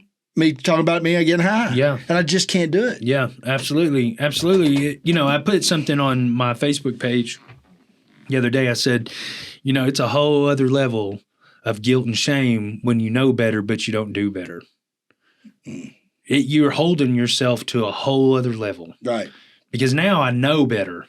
And so when I don't do better, that shit is way heavier. Because I know the way out of it, and not only do I know the way out of it and know what I shouldn't be doing and should be doing, that I've actually told other people. And then I become this liar. And you know what I'm saying? This facade of recovery or whatever it is. You become fake. Yeah, fake. And that's one thing that well, even in the streets, I had a guy tell me, I was in the hole at Calico Rock, and he said, bro, it don't cost shit to stay solid. It don't cost one thing to be solid. That's up to you. You do that, it don't cost nothing to be your true self. Right. And that stuck with me over the years. That was a hit at recovery too, really. Yeah. Because the last thing you are when you're jacked up is solid. Yeah. You're yeah. Boy, I'm down with it. Yeah. But when I started this podcast, man, you know, my intention was to reach people that weren't going to go inside of a church or weren't going to sit there and listen to somebody of that level. You know what I mean? I wanted to be able to be relatable. And so my content is graphic. You know, I use foul language and I talk about certain things that a lot of people are uncomfortable talking about and sometimes hearing about, right? But it's my truth. And I put it out anyways, and my grandfather, he watched the first episode, I used a lot of vulgar language, you know what I'm saying? Over time. Yeah, it's changed. Yeah. But he called me a degenerate. Your grandfather did? Yeah. Classic. He said, you are a disgrace. Absolutely. And I was like, oh my God. I was like, you know what? And I was pissed at him. I get it. I was like, well, you don't understand. Right. And I stuck my ground. I stood on my ground. What's he say now? He loves it. Absolutely. He loves it. Matter of fact, when I went to Tulsa for Thanksgiving to see my family, all of them, he was telling people about it. And didn't even know. You won't believe my boy. Yeah. Didn't even know I was listening. I was standing right behind him, and he was like, Bryan is doing such a great job spreading this message with this podcast. And that changed me. And it gave me some reassurance. Almost going to bring you to tears on it. Yeah, it does. Yeah. Because this man would not have accepted this behavior. Well, you wanted approval from me, bro. Hey, that's your granddad. Yeah. Hey, Dad, I love you, man. Yeah. You know, and my dad ain't here, but even my mom, she's like, I can't believe you said that. Yeah. And now she's like, this dude is just impacting. Yeah. And let's get real. It's not me. No, right. It is God Almighty. Okay, however you want to call that. I'm not gonna give no disclaimers. I'm gonna say it is God Almighty in your life and my life. Mm-hmm. And I always want to pay tribute to that. Mm-hmm. And if you don't think God is cool, man, you're missing out. Mm-hmm. God's the coolest being I ever met in my life. Mm-hmm. God was cool enough to let me try it my way Mm-hmm. and still love me. Mm-hmm. Right? Yeah, it's unconditional for sure. Even enough to change someone that you love and admire. Because that wasn't your grandpa. Yeah. That was God that changed him. Yeah. Say, hey, man, this is this same message, new ball game. Yeah. Watch this. Yeah. You know, God can take right now, man. People are praying for people right now. They're like, please save him. Please save him. On the 15th year, please save him. And then one day they're like, it ain't going to happen. And that ain't for you to determine. No, it's not. It's not for anybody to determine how it happens. No. When it happens, where it happens, and who it happens Your with. job is to continue to pray because God can reach down and save somebody right now. And see, and you brought up a good point. You know, all these years, all these prayers that I've said was to ask God for something. Yeah. And the whole time, I felt like God was laughing at me, saying, "Dude, it's already done." Oh yeah, it's already done. So why done. are you asking? You know, a guy told me in the penitentiary. He said, "You trust God more than the pizza man?" Tough deal sometimes. So you call the pizza man once. Yeah. You ask him for your pizza once, and you got faith that he's going to bring that pizza. Right. You're not calling him again, asking for that. Hey man, I know you're not here yet, but where's that pizza? Where you can come through on that? Yeah, that's a good one. I like that. But you're going to ask God over and over and over and over. Yes, I'm guilty. Yeah, me too. I'm convicted right now on that one. I'm guilty. That's good. What am I going to talk about if I don't do it? Yeah, yeah, that's exactly right. Me. I'm always asking about the same stuff. But I said to him, Steve Harvey does a deal about it, man. On one of his deals, famous deal about him asking God for this and that. He said, you have not because you ask not. And he said, but I made a deal with God that whenever someone would ask or whatever, I would tell them the truth that this is God. Mm-hmm. This is who did this. And it ain't Jason. Mm-hmm. It ain't Bryan. Mm-hmm. Yeah.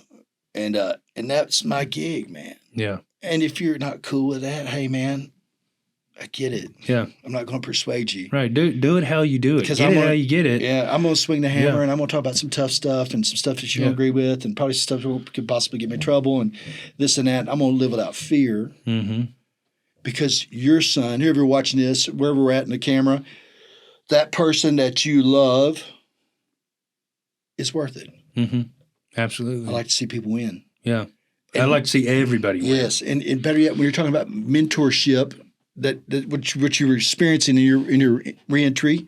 Yeah. Strong message here.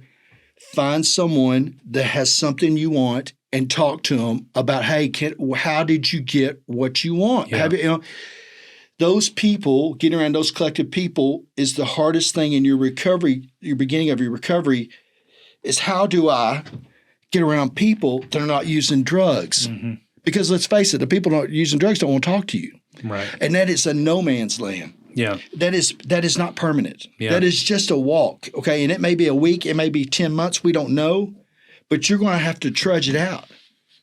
And like your grandfather looking at you and saying, well, he's a degenerate, disgrace, and then you continue to walk. Yeah. That's what happens. Yeah. You win them over. On what I believe. Yeah. On what stood strong yeah, on that. Yeah. Stay, hey, man, this is what I'm going to do. I'm sorry if it hurts your feelings. Yeah. But this ain't about you. Yeah. All right? And if you want to be a part of it, great. If you don't, I understand. Yeah. Absolutely. Because I'm going to keep punching. Absolutely. And there's going to be people that are in your drug life, I'm done doing dope. And they're going to say this, why? Yeah. Yeah. Why would you want to quit doing dope? Yeah. And it's insane to think that actually happens, but it happens every day. And get this, and it may be someone you love. Yeah. It may be someone you're married to. It may be your mom or dad. Yeah. Why would you want to quit doing dope? Yeah. That is a tough one. Why would I want to quit doing dope? Yeah. It took 30 years to answer that. Mm-hmm. 30 years. And you're getting it in an hour and a half or 2 hours. And we're not even touching it. Mm-hmm. But if you can say to them why you want to quit doing dope, because I'm ready to live. Yeah. That's why. Yeah. I'm ready to have life. Yeah. I'm ready to eat some pizzas. Yeah. That ain't out of a box. Yeah. I'm ready to see my kids. Yeah. Ready to work, Yeah. gain. Here's the secret to life. I'm going to break it down to you. Two things, two secrets. You must have purpose. Okay. I got to have purpose. And what makes us happy is one thing, progress. That's it. If I've got purpose, I got a reason to get up. And if I'm always getting progress in what I'm trying to do, then I'm a happy son of a gun. Think about it in the dope trade. If you could always get progress. And so now in my life, I just concentrate on, hey, I've got to have purpose. Here we are. Thank you for allowing me to be here. Wonderful deal, opportunity, great deal. Look forward to everything. Progress. Am I impacting people's lives? Is my life growing? Am I growing spiritually? It's a tough one, man. That is the base bedrock of this whole thing, man. Is you ever done ayahuasca? No, I haven't. It's easy. It's an easy synthesis. It ain't hard to do. Okay. So, hello, God. Yeah. Hang on to that one. If you got to go that route, I've done that too. Yeah. Never made the drinkable kind. The freebase is, freebase, and you just don't put no gas on it, and you just evaporate it. And I smoked it many times. And then one time I was trying to get straight, and I mixed it. This is talking about the parallel universes. Let me tell you about that. Spiritual molecule, dimethyltryptamine, crank. Freebase won't mix. Like, people that shoot crack got to put Kool-Aid on it, citric acid, because it's a freebase. It's mixed with baking soda. Kool-Aid, freebase, ayahuasca, dope, draw it up. I swear to God, spent 2 hours trying to shoot up.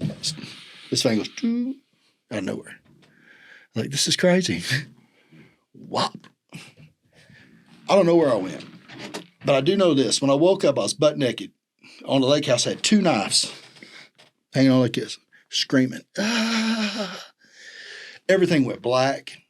When you do ayahuasca, everything turns into colors, but this was like the end of the movie. It's like shh, and spirits and all this crazy crap. And I didn't use for another year after that one. That was the shot of the year. I took all my stuff, all my glassware, crushed it up, went on back to my mom's house, where we always go. Hey, Mom, how you doing? Yeah. I'm your son. I'm better now. I'm better now. Yeah. I'm going to do better. Yeah, I do better. I promise. Promise. Yeah. Yeah, man. What you need done? What can I do for you? Could you imagine the greatest fear? Do you have children? Yeah. Okay, so you know this. I mean, I do, but I haven't. Yeah, that's a touchy subject. Fair enough. Yeah. Okay, but here's the worst analogy for the clean addict. Are my kids going to do what I did to my parents, to me? Yeah. Some of them are. And then you get to realize, especially if you get around recoveries and you start developing, as you grow, you develop these friendships of people that, hey, we're doing the same deal and they're all doing good. And I was holding a guy today, man, in church. He wished me, he said, my grandson's back on that stuff. Would you pray for him? Tears come out of his eye. I used to be that dude. Yeah. My mom and dad would sit around and cry, call pastors, talk to their friends.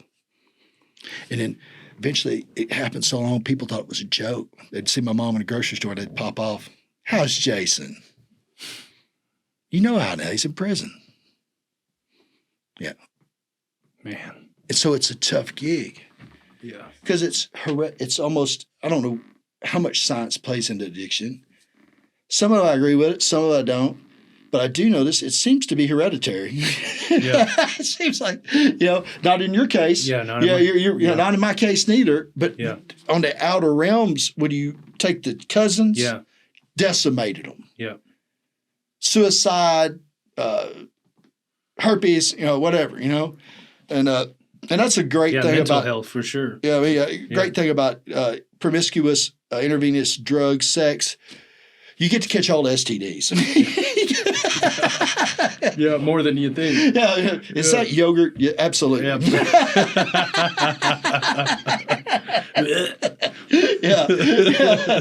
Just like it comes out of that squeeze deal. Yeah. That's it. Yeah. Here's a painful shot. Well, that's what the doctor said. He said, that's a clap. I said, really? I've been abstinent for I don't even abstain from sex. So, yeah. Good Lord, man. Man. That's a tough deal, man. All that stuff you read about and they program you in the school environment and you grow up. I mean, I remember the kindergarten scene. I remember, the UFOs they made in school with the potatoes and the cheese stick. But I don't remember me standing up and saying for career day, I want to be an ex-con junkie. I don't remember that. Yeah. I remember cops and fireman and astronaut, Superman. Yeah, but don't remember anybody in the collective crew saying, I want to commit suicide. Yeah.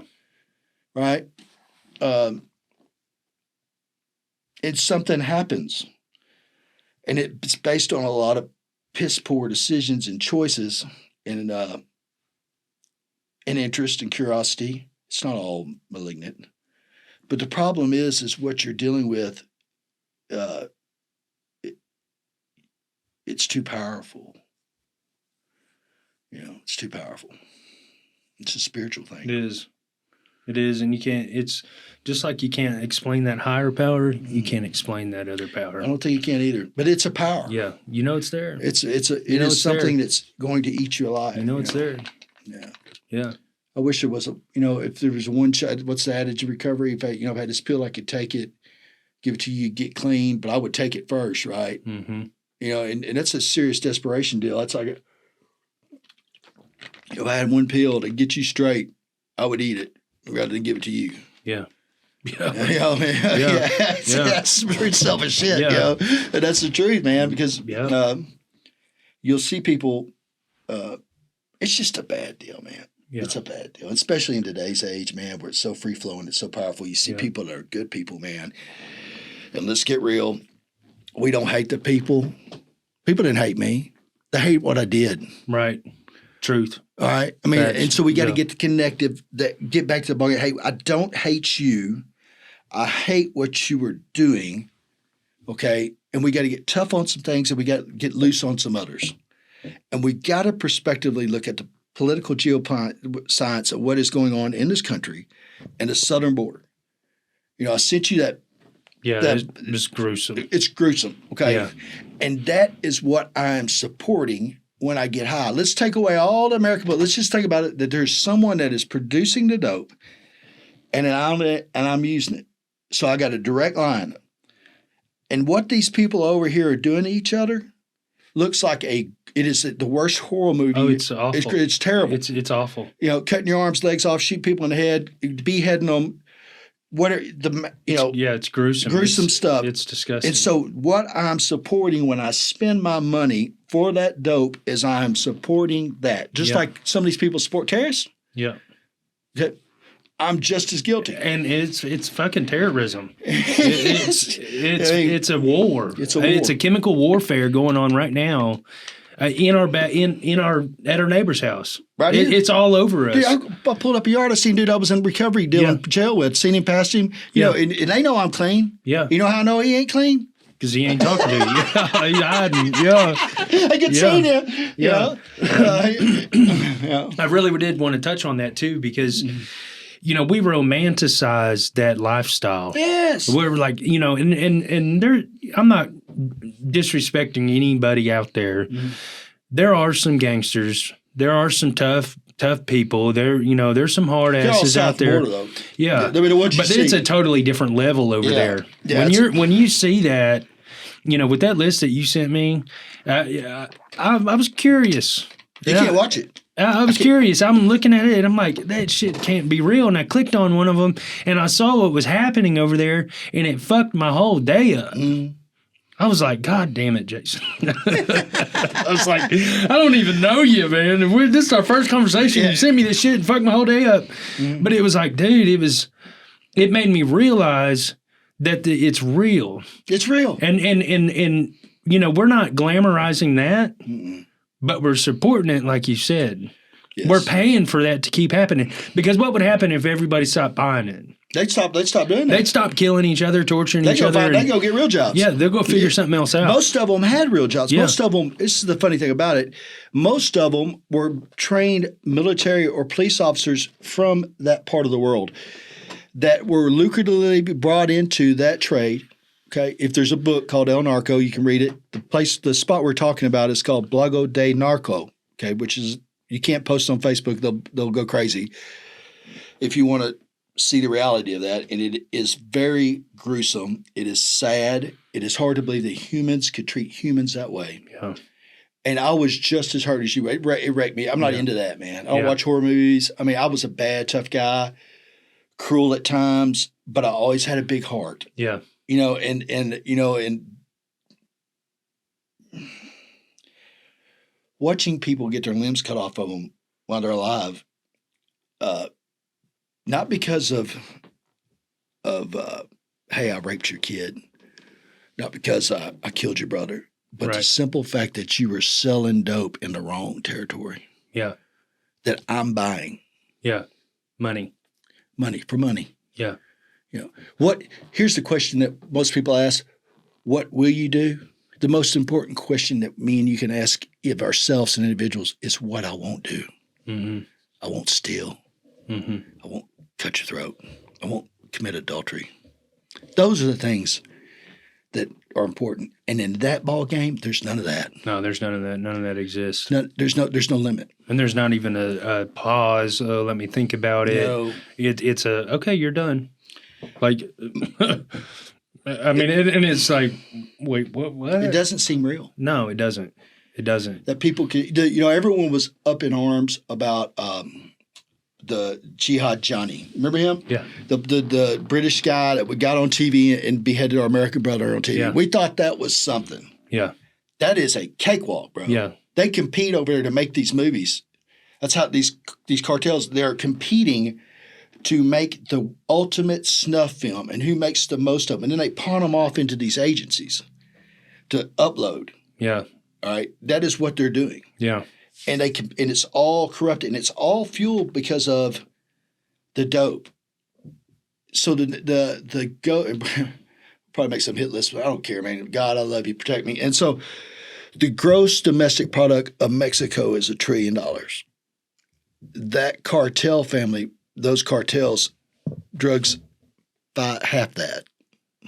Okay, so that's what's fueling it, and the biggest consumer is the United States, our American children. Mm-hmm. And get this, now it's moved into a deeper, darker evil, and that is trafficking of children. Yeah. And so, as a guy that has played all these things, and let's get real, kill the chomos, whatever, process of which I get it, but in reality, I have played a role in all that because I supported that. And that's what those people are about. And until you realize that, that it's a much deeper level. It's, it's deep.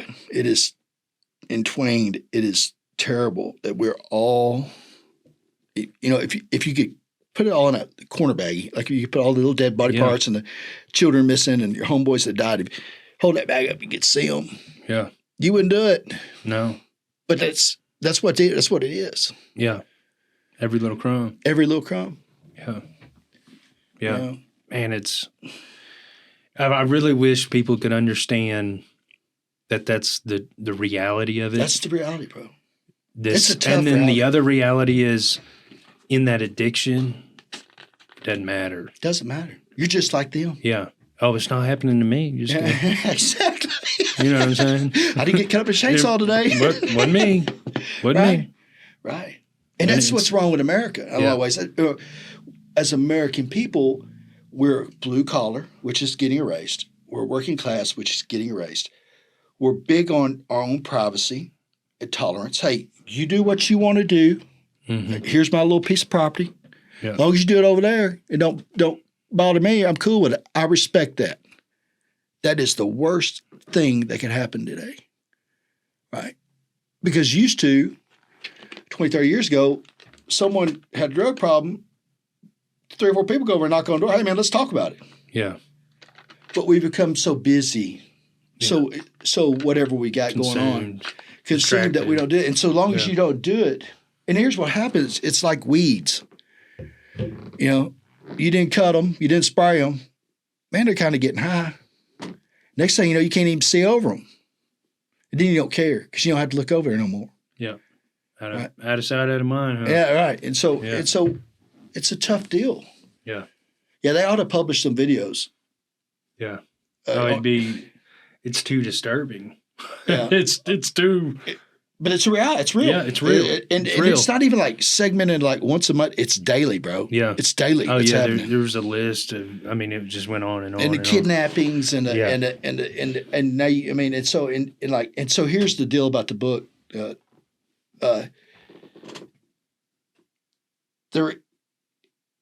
It's a joke. It's a fucking joke. You just get a backpack and run across the border. They call it the Mexican trampoline is what they call it. That's the name for it. And here I am as a kid in Brownsville. Years ago, my dad worked for Carbide. I'm down there. We grew up going to Matamoros, making friends. You could walk across the border, come across, shop, have a good time. Yeah. In 84, we're in Guadalajara. My dad's he's read this book on Mexico. You can move down there, live at this place. It was called Ajijic on Lake Chapala, which is a big deal in the Sinaloa Valley in Guadalajara. We go down there. We're going to move down there. The Mexican football team, soccer teams at the resort. I got pictures of them. My sister. When we was down there, that is the year that Sylvia Falcon killed Cameron Enrique, the DEA agent. Killed him there. We were down there, right? And so I'm like, going back and reading that book. You know, I think I sent you a picture. Yeah. I'm going back and I'm like, holy shit. Yeah. You know, my parents were my parents were like, they're so naive, great parents, wonderful parents, great parents. God bless me, man. I like, go with a cab driver. You're going to go taekwondo. And he had a bale of marijuana. First time I ever seen marijuana, he was in his cab with a newspaper wrapped around. I was like, I think it's weed.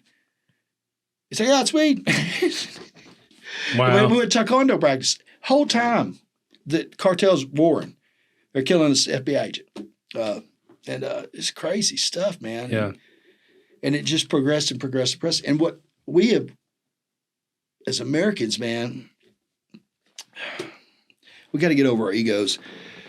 You know, children used to die in war in 1949, 15. Now we got families that have every family has a family member that's been to prison. Everyone's got a drug addict. You know, and we're going to shut know somebody. Yeah. It's not hidden. It's not taboo anymore. You know what I'm saying? But I do want to talk about the light of what's happening with addiction in our lives today. Yeah, because that shit was dark, dog. That shit was dark. Let's change the vibe here for a minute.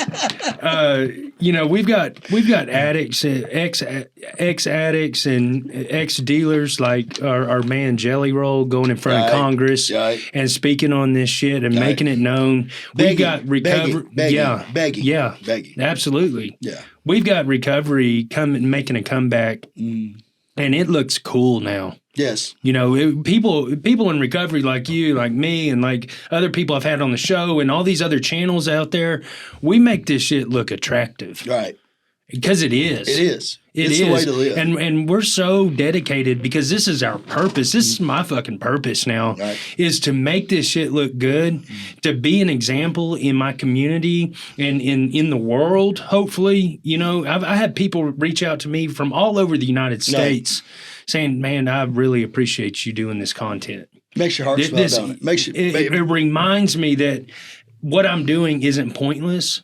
I'm not just sitting in the basement of my house with a studio and feeding my ego anymore. Right. Like the message is getting out there and people are getting something from this and they're looking forward to the next piece of content that I post. Right. Even though that, you know, a lot of these days, like I went through this shit the last couple of weeks, is like, man, I'm not even growing on social media anymore. And I've got views. I've gotten thousands and millions of views and more followers than I had before. You know what I'm saying? But I'm like, I'm not growing as fast as I am because it's that addict mentality in me. Now I'm addicted to the popularity instead of reminding myself this is my true motive.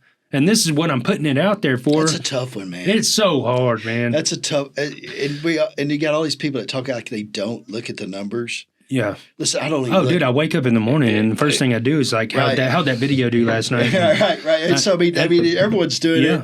You want to be good, and you get that piece of someone's life that's impacted by something that you've done, and then you find what you were looking for in other ways through helping others. Yeah. Right. And so the recovery path of making it look cool, man. You know what looks cool? Having a house, having something to drive, pictures of your family. Yeah. You know, and what's cooler than that is being trusted. Yes. Being reliable.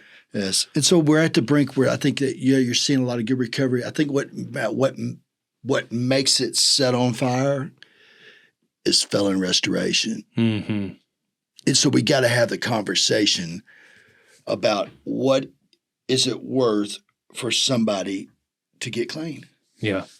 And we've got to start thinking that, okay, when you squash your sentence, you squash that part of your life. Yeah. Right. Yeah. I think that's the last key that sets everything apart. Because I know for me, I know that I have to have a pardon. And for a long time, I just, oh, well. Yeah. You know, and I get people being on me all the time because I talk about gun rights and all this, and I can't have a gun, but that doesn't mean I can't sport it. Right. You know, people are like, what kind? You know, you can't own a gun. Well, who gives a damn? I'm still fucking American. Your voice matters. Yeah, I'm American, and and in 4 years I'm gonna be off this parole because I'm still on parole. Yeah. And then what? I should have all my rights back. Yeah. And there's a lot of people. I don't know, 26 million. Right now that are in that same shoes. Oh, you get expunged. Yeah. No, you can't, bro. You can't just go up there and make some paperwork. And it ain't that way. Unless you're a first-time offender. Yeah. Okay, you're first-time offender. There's but let's get real. There's not who gets recovery the first time? Yeah, not me. Not me, shit. Not me. So we got to have a conversation about what is it that really puts it in overdrive, and I think it is that we've got to get to the point where we get this felon thing and we dissect it, and we get back to the truth that people deserve a fair second, third chance, right?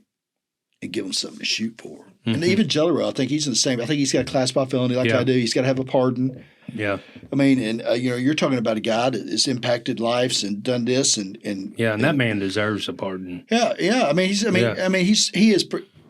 his tax bill deserves a pardon. Yeah. Right. And so, he's got it going on. Yeah. But yet you're telling me that he hasn't done enough. Right. Which is sad. It's sad. And it's so sad. And so there's 26 million Jelly Rolls. It's like what do we have to do to prove ourselves? Because I get a lot of hateful comments too. Is like I got a comment the other day. Once a thief, always a thief. Not true. There's what about all those people you harmed, and what about all that damage that you caused in your life? All of it. All of it. Everybody that was in part of my life, I caused damage on their life. Yeah. And there is no going back and taking that away. Mm-mm. The only thing that we can do is not ever do that shit again. Well, we can prove our actions and be a better person every day and never harm those people again. That's what we can do.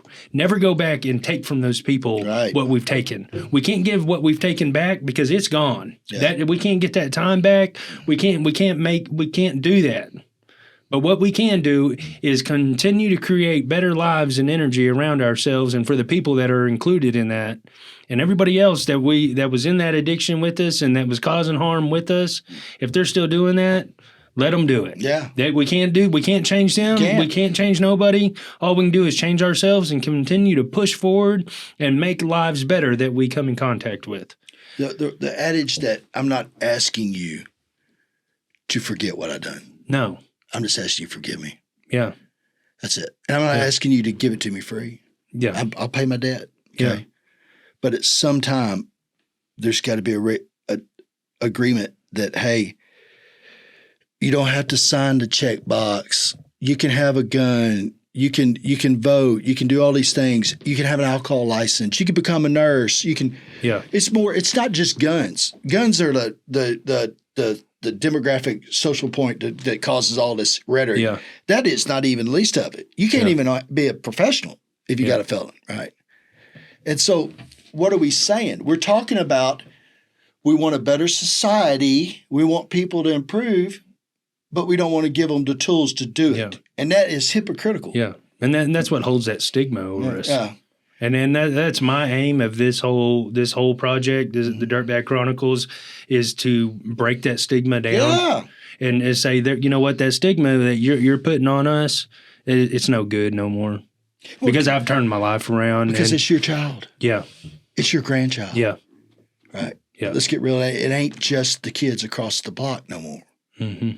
It's everybody. It's everybody. And what it is creating a large populace of people that are without rights, that can't vote, that are paying taxes, right? That are less than society. Mm-hmm. And that's not good for the nation. Yeah. That's not patriotic. Yeah. No, that's not building America. Right. You know, we all like to talk about we all like to bring the Christian faith up, right? Forget. And then we all like to read Paul. But we forget he was Saul. Yeah. Right? That's a good point. Yeah. That's a good point. And he gets up there and tells me, hey, I used to cut you in pieces. He was a Mexican guy back then. Yeah. You know, he was a cartel. I was there. I was the one that ordered Stephen to be stoned to death. And Stephen said, forgive them for what they don't know. Just like Christ did. He was like, Lord, I was there. And yet we read Paul's words today and we quote them and take them. All right. Everybody deserves that opportunity to rewrite their mistakes and influence mankind for the better, just like Paul did. And we got to come to that conclusion. All right. I needed to hear that. I needed to be reminded of that Paul story because that's who I am. Yeah. You know what I'm saying? Yeah. I was Saul and now I'm Paul and I have changed that and I have asked for forgiveness and it's not that I have, it's that I continue to make my amends.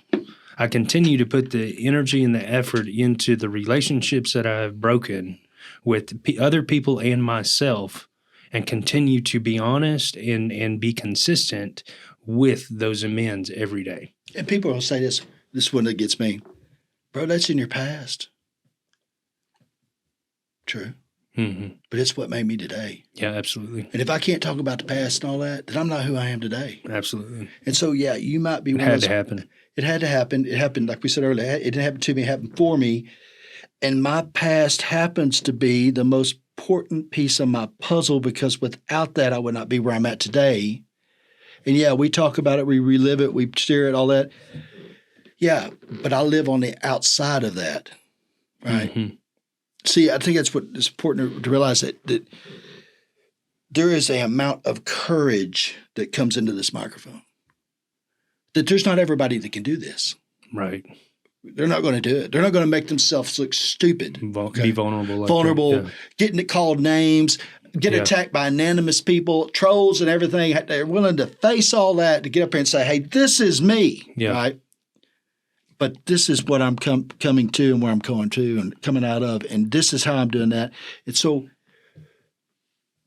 service, right? The big circle. Mm-hmm. Yeah, man, I was that dude.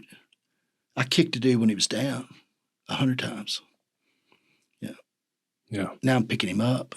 Yeah. And you would never understand the power of that if I didn't tell you I used to kick people down. Right. Yeah. Right? Yeah. That's the most powerful part of it. Yeah. Yeah. Because the miracle is that process of coming from Saul to Paul. Right. The miracle is seeing that the transition and the transformation is what can happen. That is that alchemy in our lives that God does. It's like, okay, well, here's the darkness, now here's the light. Here's the hate. Here's the love. Here's the key that I heard this morning. Paul writes to the Philippians. He says, man, if I could give my life, my salvation, so that all of Israel could be saved, I'd do it. And if Jason Davis could say, hey, man, I'm going to heaven, but the rest of the world would never know drugs, sign me up. Right? That's a big statement. Yeah. But that's a true statement. Yeah. Because I've lived my life, bro. Yeah. And I'm not on no death kick or not like that. And I ain't no savior or not like that. But I know, man, if I could remove that much pain from this world. Yeah. I'd do it. It'd do it in a heartbeat. Yeah. Because that way there is no more, you know, when babies put their hands on that glass. Like this. Yeah. There's some that will never touch their father's hands. Right. And that will be their image. And that would stop a lot of that. Yeah. Yeah. Yeah. There would be no more. There wouldn't be no more sending your daughter to therapy because she got fucked by 16 guys because she got high. Yeah. And she don't feel like she's worthy, and then she can't ever be with a man because she feels like she's a piece of meat, and that's how they adore her. There'll be no more of that. Yeah. Yeah, I think that, you know, you saying that is, if I had, you know, how they asked the cliche thing, if a genie came to you with 3 wishes, huh? Yeah. That'd be one wish. Yeah. That'd be one wish. Yeah. Take it away now. Take it away. I wish for the disease of addiction to be gone. Take it away right now. Boom. All right, world's better. Shit. We found about 70% of peace. Right. They would find something else. Yeah. I mean, Yeah. That motherfucker. Yeah. I don't know what it'd be. I mean, because I don't know what it'd be, but I don't. It's just the story of creation and that. But it seems like we're losing the battle. Yeah. I mean, I'm being positive. I love what I do, and I think we're making a lot of headway and all that. But it has to get real bad before it gets real good. And that is the gospel, bro. That is the gospel. And I'm staying focused on that statement right there. It has to get real bad before it gets real good. That is the gospel. And it's real fucking bad right now. And parents have got, there is a book. This is the great tool for you, me, for everybody. If you've not read Codependent No More, okay, that is a great book. Because a lot of people don't know what to do, and people are too proud to go to Al-Anon. My mom's too proud to go to Al-Anon. She goes, I'll go to AA meetings. Yeah. She's an alcoholic. Yeah. You know, and I get going to AA meetings. There's a time when I really needed it, and it served me, and it's good, and I will go back and visit them. I don't have a problem with that. But I'm not an alcoholic, and I'm not an addict no more. Yeah. I'm an ex-addict, right? Yeah. And I kind of got a hang up. I'm cool with going and admitting and saying and going to the, you know, whatever I got to do. Yeah. But that's not who I am no more. Yeah. No, I dealt with that too. I dealt with that when I went into 12-step program, is that I had a problem. I talked to my sponsor too about it. I was like, bro, I have a big problem is identifying as an addict because that's claiming who I am. And I'm not that. I'm more than that. And he told me, what he told me was, you're just sinking into it way too deep. Possibly. Yeah, but I'm not, because that's who I'm claiming. My words, you know, when here we go back to that speaking shit into existence. It's the gospel, bro. I mean, in the you know, if we're going to talk about the Christian religion in the book of the Bible, the word, the world, and it was created because he said so. So in the beginning there was the word. Yeah. It's like, okay, so you're telling me that I create everything by speaking it, by using, which is vibration. But I'm speaking that, and that's what I'm claiming, and that's what I'm starting to believe, is that I am an addict. Okay. I agree. I'm Alex Hormozy goes over it. There's way more to that, and we don't have enough time to get into that. But you'd have everybody on hotline calling you and tell you you're crazy. Oh yeah, probably death threats. That's a very debatable conversation. Listen, the crowd, just because they're recovered does not mean they're not lunatics and crazy. Because it's like, you want to argue? Suboxone ain't a drug. Yeah, I know. Yeah. Do what? What? Matt isn't real recovery. Oh my God. I don't mean that. You know, You get it how you get it. I no longer live in Hot Springs. I live in Pine Bluff. Yeah. People death threats. Yeah. I live in Mena. Come find me. Man, this has been a great episode, bro. I really, I'm so grateful you came. Yeah, it's nice to meet you, man. Be with you, man. God bless absolutely. you, man. Yes. Thank you so much. Best of wishes to you in this, man. I hope your endeavors are great, man. Man, I hope you go all the way, bro. Yeah, man. And it'd be awesome to see that, man. And blessings to you and the power of glory of God upon your heart, man, and your family, man. And the people listening to this, hey, just want you to know, man, I am for you. Yeah. Swing the hammer and punish these motherfuckers with your success. Yes, I will, man. I will. Thank you very much. God bless you. Thank you. English. Well, this wraps up our episode. I greatly appreciate all your support on all of my social media platforms, Facebook, TikTok, YouTube, Spotify, Apple Podcasts. Get it where you can get it. And then if you want to do a shout out on your social media. You can find me, Jason with a Felony, Google, TikTok, Facebook, Jason Scott Davis, Fluid English, Hot Springs, Arkansas. Big shout out to warriorstous.com. We fight suicide and veterans, and we love our veterans. And God bless you and keep the faith, man. Thank you very much, man. Y'all have a great night.